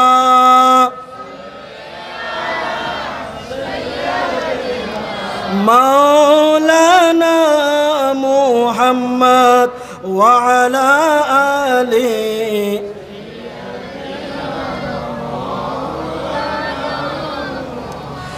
নবীকে আল্লাহ সম্পূর্ণ এখতিয়ার দিয়েছেন। এই জন্য নবী ইশারা করলে চাঁদ দ্বিখণ্ডিত হয়ে যায়, 2 টুকরা হয়ে যায়। নবী ইশারা করলে, নবী হুকুম করলে, নবী আদেশ করলে অস্তমিত সূর্য আবার উদিত হয়। নবী যদি কোনো দরখত কোন গাছকে ডাক দেই, ওই গাছ নবীর কদমে এসে ঝুঁকে যায়, নবীকে সালাম দেই। উট নবীর কদমে এসে ঝুঁকে যায়, হরিণী নবীর কদমে এসে চুম্বন করে। সূর্য নবীর কথা শুনে জমিনকে বললে জমিন দ্বিখণ্ডিত হয়ে যায়, আসমানকে বললে আসমান নবীর কথা শুনে। নবীর কথা শুনে না এমন কেউ নয়। নবীকে আল্লাহ পাক রব্বুল আলামিন এমন এখতিয়ার দিয়েছেন, কারণ নবীকে আল্লাহ বলেন, ইয়া রাসূলুল্লাহ, আমি আপনাকে হাবিব বানিয়েছি। সুবহানাল্লাহ। হাবিব মানে কি জানেন? একটা হচ্ছে খলিলুল্লাহ, একটা হচ্ছে হাবিবুল্লাহ। হাবিব মানে ইয়া রাসূলুল্লাহ। হাসান বিন সাবিত রাদিয়াল্লাহু তাআলা আনহু যেমনে বলেছিলেন, ইয়া রাসূলুল্লাহ, আমি আমার সমস্ত বান্দাদেরকে আমি আল্লাহর ইচ্ছায় সাজিয়েছি, আপনি নবীকে আমি আল্লাহর ইচ্ছায় সাজাবো না। খুলিকাতা কামা তাশা, আপনি যেভাবে ইচ্ছা আপনি সেভাবেই সাজবেন। চিৎকার দিয়ে বলুন সুবহানাল্লাহ। সেই এখতিয়ার আমার নবীকে আল্লাহ পাক রব্বুল আলামিন দান করেছেন। এজন্য আলা হযরত ফাজলে বেরলভী রাদিয়াল্লাহু তাআলা আনহু বলেন, খলক কি হাকিম হে তুম, রিজিক কি কাসিম হে তুম পে মিলা জো মিলা তুম পে করোড়ো দরুদ। সুবহানাল্লাহ। আল্লামা ইকবাল রহমতুল্লাহি আলাইহি বলেন কি মুহাম্মদ সে ওয়ফা तूने तू हम तेरी है, ये जहां चीज है क्या लौहे कलम तेरी है। सुभान अल्लाह। मोहम्मद की मोहब्बत दीन हक की शर्त अव्वल है। मोहम्मद की मोहब्बत दीन हक की शर्त अव्वल है। अगर उसी में हूँ जरा खामी तो तुम्हारा सब काम नामुकम्मल है। যদি আপনার অন্তরের মধ্যে যদি মোহাব্বত না থাকে, নবীর মোহাব্বত আদবজনী না থাকে, আপনার সে ইবাদত আল্লাহর দরবারে কবুল হবে না। নকল করলে কাজ হয়। নকল করলে যেভাবে ছাত্ররা এক্সপেল হয়, ঠিক তেমনিভাবে আপনিও নামাজ, রোজা, হজ, যাকাত সব কিছু আদায় করেছেন, কিন্তু আপনি এগুলো তো নকল করেছেন। নকল মানে কি? আরেকজন যেরকম করে দেখে দেখে হুবহুব করা।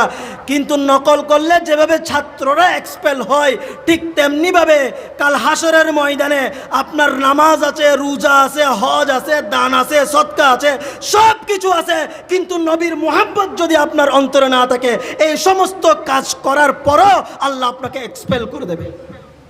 সেজন্য প্রত্যেকটা ইবাদতের মধ্যে নবীর মোহাব্বত ফার্স্ট কন্ডিশন।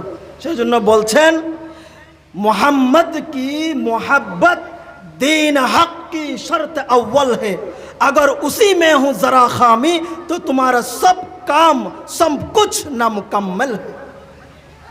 শেষ কথা আরেকটা বলবো, আমাদের আরেকজন বক্তা চলে এসেছেন, ওনাকে আমি আর কষ্ট দেব না, অনেকক্ষণ বসিয়ে রেখেছি। আমি আমার আলোচনার শেষের দিকে চলে এসেছি। শেষ কথা একটা কথা বলবো যে আমাদের জন্য দুনিয়া এবং আখিরাতের কামিয়াবি হচ্ছে আমাদের নবী করিম রউফুর রহিম সাল্লাল্লাহু আলাইহি ওয়াসাল্লাম। আমার নবীকে সাহাবায়ে কেরাম সর্বদা রাজি করতে চাইতেন।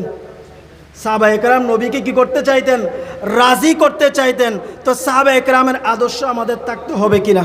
তো প্রত্যেকটা কাজের মধ্যে আমাদের সুন্নত থাকতে হবে। রাসূল করিম রউফুর রহিম সাল্লাল্লাহু আলাইহি ওয়াসাল্লাম ইরশাদ করেছেন, মান তামাসসাকা বিসুন্নতি ইনদা ফাসাদি উম্মতি ফালাহু আজরু মিআতু শাহীদিন। এমন একটা সময় আসবে যখন দুনিয়ার মধ্যে ফিতনা ফাসাদ বৃদ্ধি পেয়ে যাবে, খুনাখুনি, মারামারি, হানাহানি, হত্যা, জেনা, বেবিচার, ভাইকে ভাই হত্যা করবে, বাবাকে মা হত্যা করবে, স্বামীকে স্ত্রী হত্যা করবে, সন্তানকে মা হত্যা করবে। এমন একটা ফিতনা ফাসাদের বিশৃঙ্খলার একটা সময় আসবে। সেই সময়ের মধ্যে যদি আমি নবীর কোনো উম্মত যদি মোহাব্বত নিয়ে, ভালোবাসা নিয়ে, মোহাব্বত এবং মাওয়াদ্দত দুইটা বিষয়, এখন কথা আর একটু বাড়াই বলি। মহাব্বত হচ্ছে গোপন যেটা থাকে অন্তরের মধ্যে। আল্লাহ আহলে বাইতে রসুল সাল্লাল্লাহু আলাইহি ওয়াসাল্লামের ব্যাপারে বলেছেন, কুল্লা আসআলুকুম আলাইহি আজরান ইল্লাল মাওয়াদ্দাতা ফিল কুরবা। ইয়া রাসূলুল্লাহ, আপনি বলুন আমি চাই। আল্লাহ বলতেছেন, আপনি বলছেন না, আমি আল্লাহ বলতেছি। সেটাই আপনার উম্মতকে বলুন, সেটা বিশ্ববাসীকে বলুন। কুল, হে রাসূল, আপনার নূরানি জবান দিয়ে, আপনার রিসালাতের জবান দিয়ে এই এলান, এই পয়গাম, এই ঘোষণা, এই মেসেজ আপনি বিশ্ববাসীর মধ্যে ছড়িয়ে দিন। আমি চাই না কোনো কিছু, তোমাদের জন্য যে কোরআনুল কারীম এনেছি, তোমাদের জন্য যে নামাজ এনেছি, তোমাদের জন্য যে দ্বীন ধর্ম এনেছি, ইসলামের জন্য আল্লাহর এই দিনকে এই দুনিয়ার জমিনের মধ্যে কায়েম করার জন্য যেই কষ্ট আমি স্বীকার করেছি, এর বিনিময়ে আমি কোনো কিছু চাই না। ইল্লা, ইয়া রাসূলুল্লাহ, আপনি বলে দিন একটা জিনিস আমি আল্লাহ চাই। নবী চাই নাই, আল্লাহ চাইছেন, নবীর জবান দিয়ে বলাইছে কি? আলাইহি আজরান ইল্লাল মাওয়াদ্দাতা ফিল কুরবা। সেটা হচ্ছে আপনি নবী এবং আপনার আহলে বাইত যারা থাকবে তাদের প্রতি যেন তাদের একটু ভালোবাসা, আন্তরিকতা, মোহাব্বত যেন তাদের অন্তরে থাকে। চিৎকার দিয়ে বলুন সুবহানাল্লাহ। এখানে আল্লাহ চাইলে মোহাব্বত বলতে পারতেন, আল্লাহ মোহাব্বত শব্দ এখানে ব্যবহার করেননি। আল্লাহ বলেছেন মাওয়াদ্দাত। মোহাব্বত বলা হয় যেটা অন্তরের মধ্যে আপনার গোপন থাকে। মাওয়াদ্দাত বলা হয় যেটা আপনার কাজের মাধ্যমে আপনার সেই ভালোবাসাটার বহিঃপ্রকাশ ঘটবে, সেটাকে বলা হয় মাওয়াদ্দাত।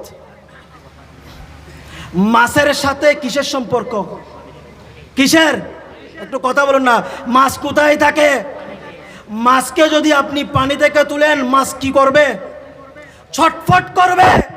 মাছের সাথে যেভাবে আপনার পানির সম্পর্ক, পানি ছাড়া যেভাবে মাছ বাঁচতে পারে না, ছটফট করে একজন ইমানদারের অন্তরের মধ্যে সেভাবে নবীর মুহাব্বত থাকতে হবে, এক মুহূর্তের জন্য যেন নবীর মুহাব্বত থেকে সে ছুটে না যায়। সবাই বলুন ঠিক কিনা?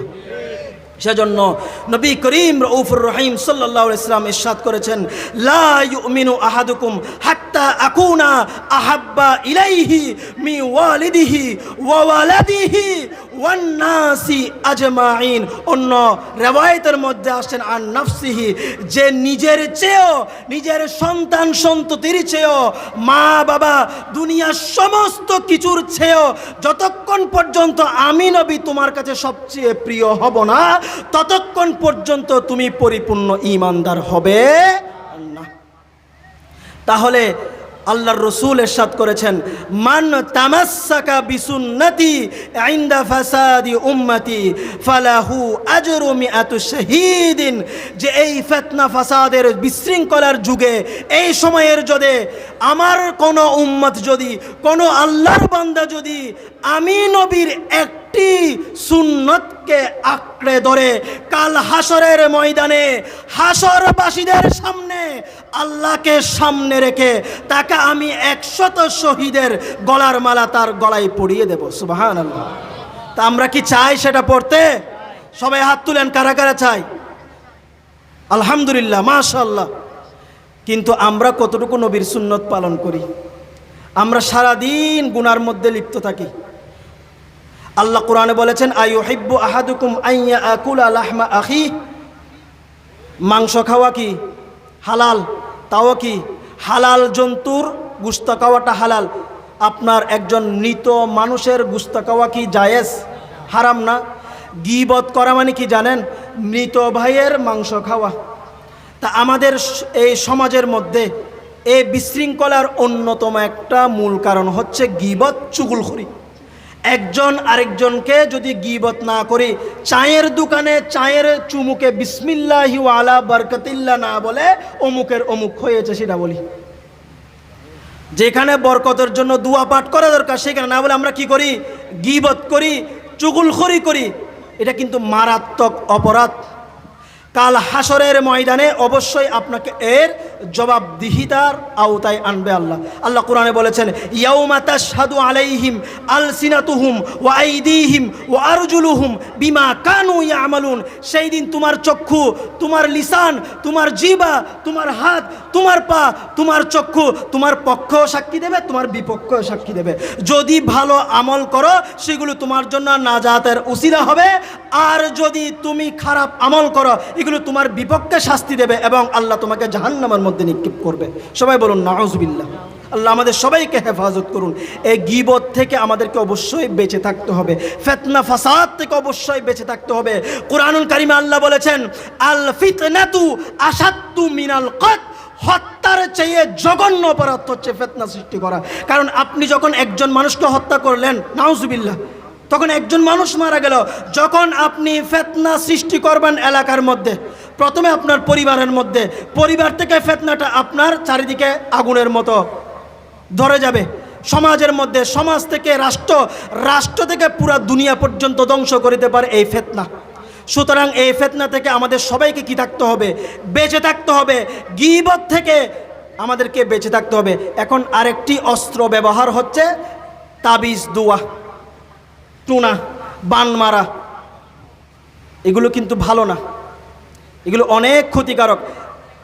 আপনি যতটুকু করবেন ততটুকু আপনার কাছে ফিরে আসবে। আমি আমার মা বোনদেরকেও বলবো এগুলো থেকে সরে আসবেন।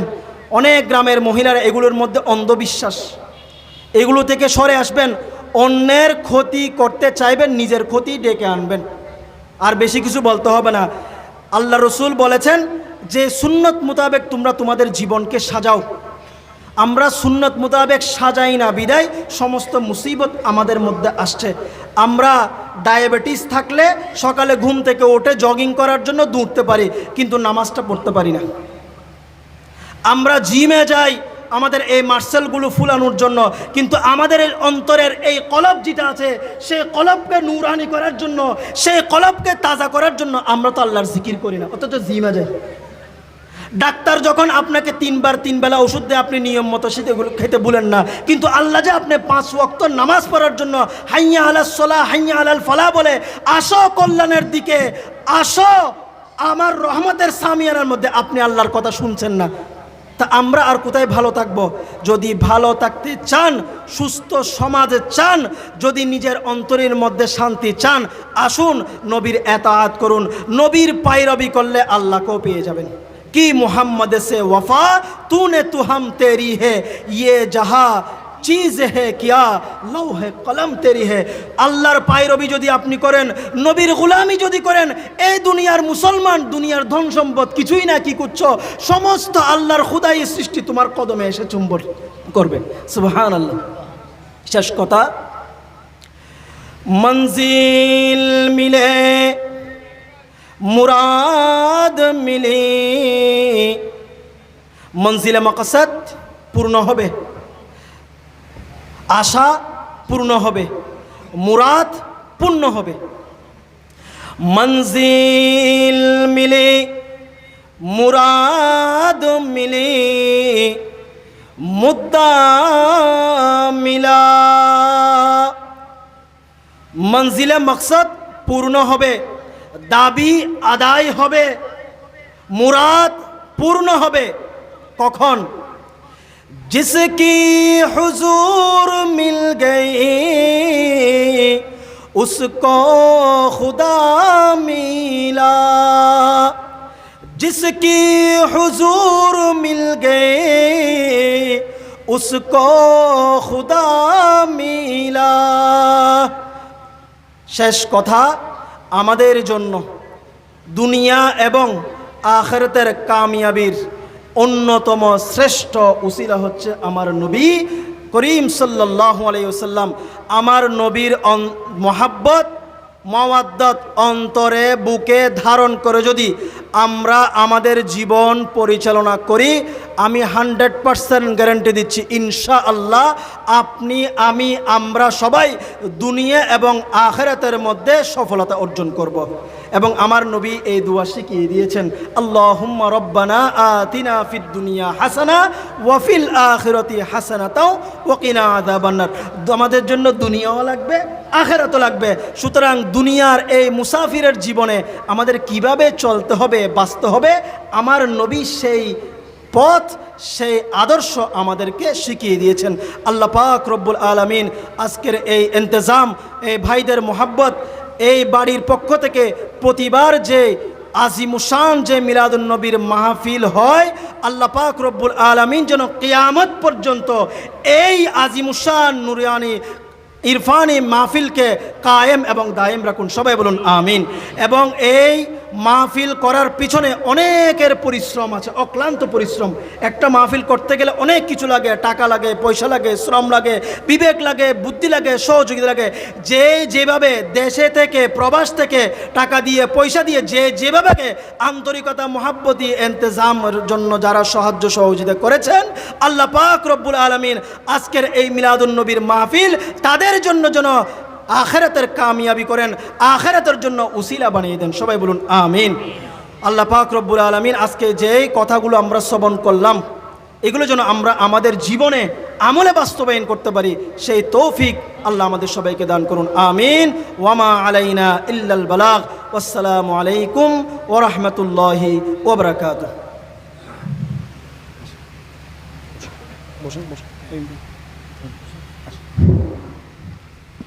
মারহাবা মারহাবা। সম্মানিত উপস্থিতি, এতক্ষণ পর্যন্ত আমাদের সম্মুখে নুরানি ইমানি ইরফানি বরকতময় তাকরীর পেশ করেছেন আজকের এই নুরানি মাহফিলের অন্যতম আলোচক, ঐতিহ্যবাহী দ্বীনি শিক্ষা প্রতিষ্ঠান গহিরা FK জামিউল উলুম কামিল মাদ্রাসার সুযোগ্য আরবি প্রভাষক হযরতুল হাস মাওলানা হাফেজ মুজাম্মেল আজিম আহমদ তাজিল হুলালি আমাদের মাঝে এসে উপস্থিত হয়েছেন। আজকের মাহফিলের অন্যতম আলোচক আব্বাস তালুকদার বাড়ি জামে মসজিদের সম্মানিত খতিবে মুকাররম হযরতুল হাস মাওলানা আতিকুল্লাহ জামিন বাড়ি তাজিল হুলালি। সম্মানিত উপস্থিতি, এই পর্যায়ে আমি সংক্ষিপ্ত আকারে বক্তব্য রাখার জন্য অনুরোধ জানাচ্ছি আজকের মাহফিলের সম্মানিত উদ্বোধক আঞ্জুমানে মুত্তাবিঈন আবু সামিজ ভান্ডারী শাহ হামজাদিয়া ৭২ পটিকছড়ির মহামান্য সভাপতি জনাব আলহাজ PTM মুসা সাহেব।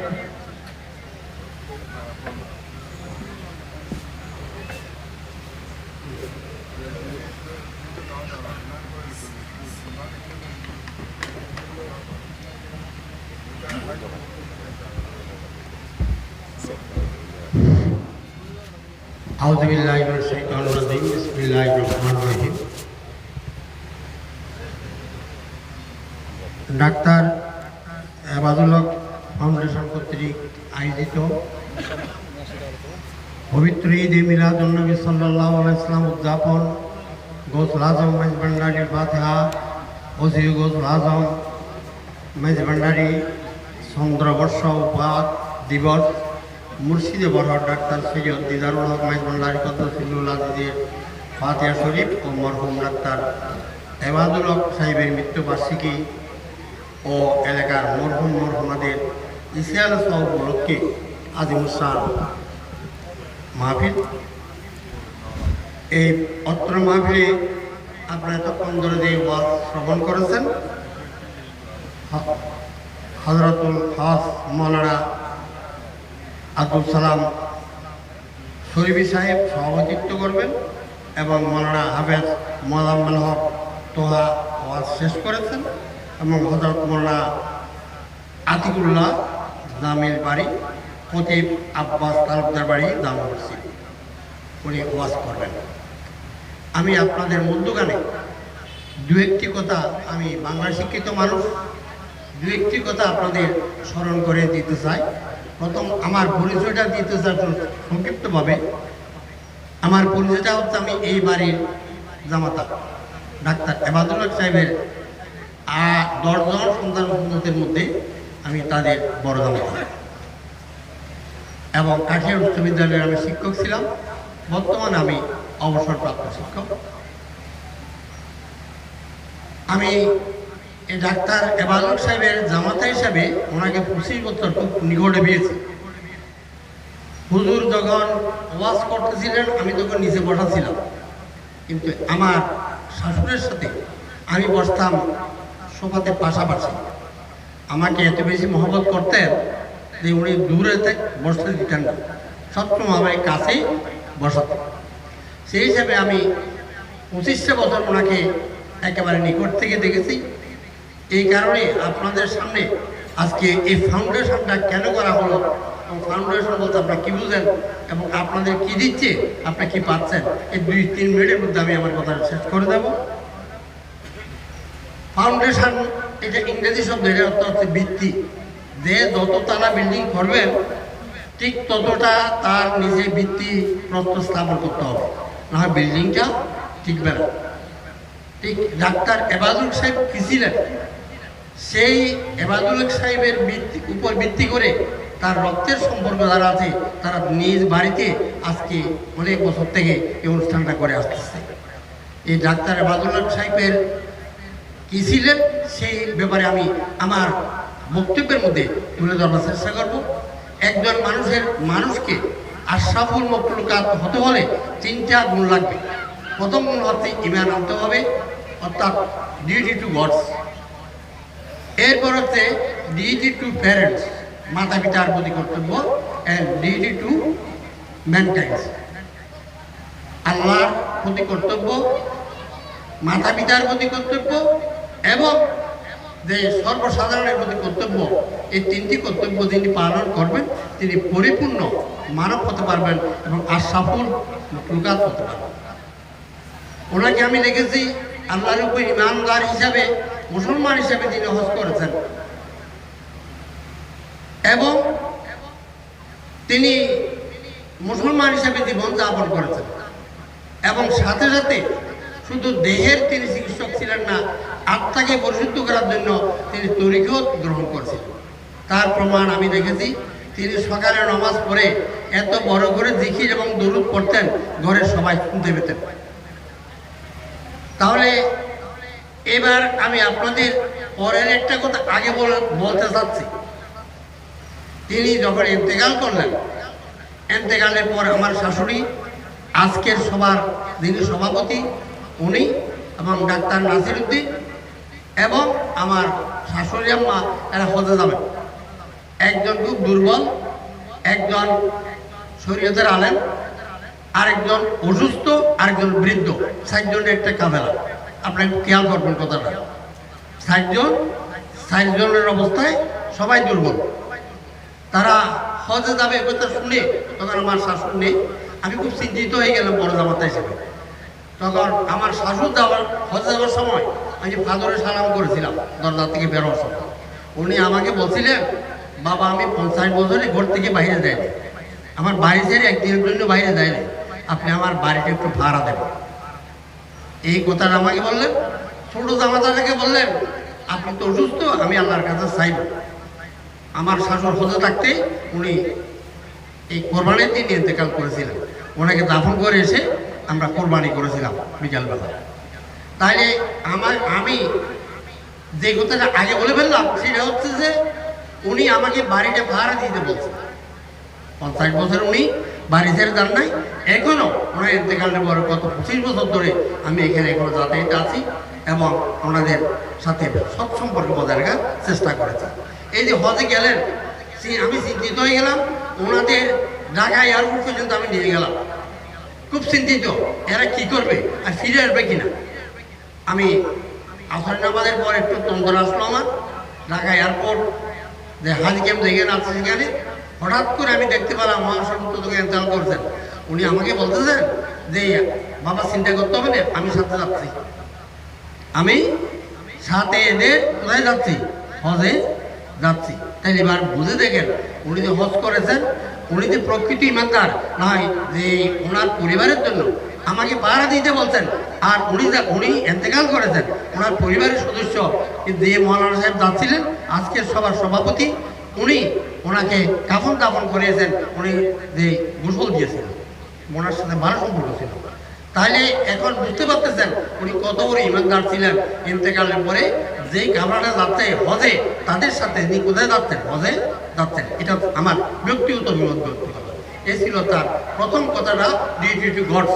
উনি পবিত্র ছিলেন আল্লাহর কাছে, তিনি পবিত্র ইমানের অধিকারী ছিলেন। দ্বিতীয় যেটা, সেটা হচ্ছে যে মাতা পিতার প্রতি কর্তব্য যেটা, তিনি প্রতি বছরই ভালো করে কোরবানি দিয়েন, গরু জবে করতেন, কিন্তু সাথে সাথে একটা হাসি জবে করতেন ওনার আব্বার জন্য। আমি 20-25 বছর দেখেছি যে ওনার আব্বার জন্য একটা হাসি তিনি জবে করতেন। তার তিনি মাতা পিতার হক কি করেছেন? আদায় করেছেন। এরপরে অর্থাৎ জনগণের প্রতি যে ডিউটি টু প্যারেন্ট যেটি গেল, এখন ডিউটি টু ম্যানকাইন্ড, আপনাদের প্রতি দায়িত্ব। তিনি শ্বশুরে ছিলেন ডাক্তার। তিনি কেমন ডাক্তার ছিলেন? যারা হয়তো ওনার চিকিৎসা পেয়েছেন তারা হয়তো বলতে পারবেন, আর যারা পারেন উনি কেউ এখন 24-25 বছর আগে ইন্তেকাল করেছেন। আমি ওনাকে 25 বছর পেয়েছি। সেই হিসাবে 25 বছর আগের যারা চিকিৎসা পেয়েছেন, দেখেছেন, ওনারা দেখেছেন তখন আমাদের নাজিরহাটে কোনো হসপিটাল ছিল না, কোনো ডাক্তার ছিল না। উনি এমন ডাক্তার ছিলেন, উনি কলিকাতা থেকে রেলে করে রেলি সাইকেল যে লাইসেন্সের মাধ্যমে ইন্ডিয়ান কলেজ থেকে লাইসেন্স নিয়ে তিনি কি করেছেন? কলিকাতা থেকে রেল বুকিং দিয়া সাইকেলে এখানে ডাক্তারি করেছেন গ্রাম অঞ্চলে। এবং ওনার কোনো সময় ছিল না, সকাল আর বিকাল ছিল না। যখন রুগী আসছে তখন রাত 12টা হোক, 1টা হোক, সকাল হোক, বিকাল হোক, দুপুর হোক, তার কোনো ঘুম ছিল না। তিনি এমনভাবে মানুষের সেবা করেছেন। এখানে একটা হাস্যকর একটা কথা বলতে হয়। আমি এখানে বেড়াতে আসছি, দেখলাম যে হঠাৎ একটা রাতের একটা রুগী আসছে। রুগীটা পুরুষ, ওষুধ দিয়ে চলে যাচ্ছে। ওনার গায়ে দেখা গেল ওনার স্ত্রীর একটা কাপড় গায়ে। কথাটা বুঝতে পারছি আমি। অর্থাৎ স্ত্রীর কাপড় পুরুষের গায়ে দিয়ে চলে আসছে।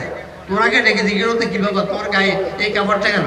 বলে আমার আসলে বসলে আমি ঘর থেকে বের হচ্ছি, তখন তো কারেন্ট ছিল না। ওনার স্ত্রীর কাপড়টা গায়ে দিয়ে ডাক্তারের কাছে ওষুধের জন্য চলে আসছেন। তাই মানুষ অসুস্থ হলে কী অবস্থা হয় তার প্রমাণ আমরা দেখতে পাচ্ছেন। যে নির্গুম অবস্থায় যে আমার মনে হয় প্রায় 50 বছর কাল তিনি সেবা করেছেন মানুষের। এই এমন সেবক, ওনার সেবার মধ্যে ছিল। দেখেছি আমি ফরহাদাবাদ যে ইউনিয়নের একটা যে হসপিটাল আছে জব্বরহাটের দক্ষিণ দিকে, ওই যেই জায়গায় হসপিটালটা প্রতিষ্ঠা হয়েছে সেই জায়গাটা আমার শাশুড়ির অধিকার ছিল, ওনার বাপদাদার আগের জায়গা। উনি জায়গাটা হসপিটালের জন্য দান করে দিচ্ছেন। আমি বললাম যে আপনি জায়গাটা দান করে দিচ্ছেন, আপনার তো 8-10 জন ছেলে মেয়ে আছে। বলে বাবা, মানুষ যখন অসুস্থ হয় আগে হসপিটালে যায়, ভালো হলে মসজিদে যায়, যে মসজিদ থেকেও হসপিটালে জায়গা দিয়ে সবটা বেশি হবে। ওনার নিয়তটা কত পরিষ্কার ছিল আমি আপনাদের জানাতে চাচ্ছি। এভাবে যদি আমি বলতে যাই যে ঘন্টার পর ঘন্টা বলা যাবে উনি কেমন লোক ছিলেন। কারণ ওনার নামে কেন ফাউন্ডেশন হলো, ওনার ভিত্তির খুব শক্ত ছিল এবং ওনার রক্তগুলি পরিষ্কার ছিল এবং তার বংশধরগুলিও অনুরূপভাবে সৎ চরিত্রের অধিকারী হয়েছে। বিধায় আপনাদের সামনে আপনাদের এলাকার জন্য, ছেলে মেয়েদের জন্য, বয়স্কদের জন্য, আপনাদের দিন এবং দুনিয়ার এসব যে সমস্ত আলমদের ডেকে আনা হয়েছে আপনাদের যে ওয়াজ শোনানোর জন্য, এগুলো আপনার ব্যক্তিগতভাবে শুনতে পাবেন না, ব্যক্তিগত আয়োজন করতে পারবেন না। ব্যক্তিগতভাবে কোনো ওয়াজ দিলে, কোনো সংস্থার ওয়াজ দিলে এই সমস্ত ওয়াজ আপনারা শুনতে পাবেন না। ওনারা যে অর্থ ব্যয় করে, শ্রম দিয়ে, কষ্ট করে আপনাদেরকে যেভাবে যে হেদায়েতের জন্য আমার মা বোন এবং আপনার আত্মীয় স্বজন, বয়স্ক এবং ছাত্র শিক্ষক যারা এসেছেন, যারা শুনতে পাচ্ছেন, সবাই তার বংশধরের জন্য দোয়া করবেন। এবং এই ওয়াজ থেকে আপনারা যদি কিঞ্চিত পরিমাণ উপকৃত হন, তখন আমি মনে করব উনিও যে জান্নাত লাভ করবেন এবং ওনার ওয়ারিসেরও সৎ চরিত্র নিয়ে পৃথিবীতে বেঁচে থাকবেন। এরপরে আপনাদেরকে যে আজীবন এভাবে উপকার করার সুযোগটা পাবেন। আপনারা আপনাদের দোয়া এবং দয়া এই দুইটা কামনা করে আমি আমার বক্তব্য শেষ করলাম। আসসালামু আলাইকুম।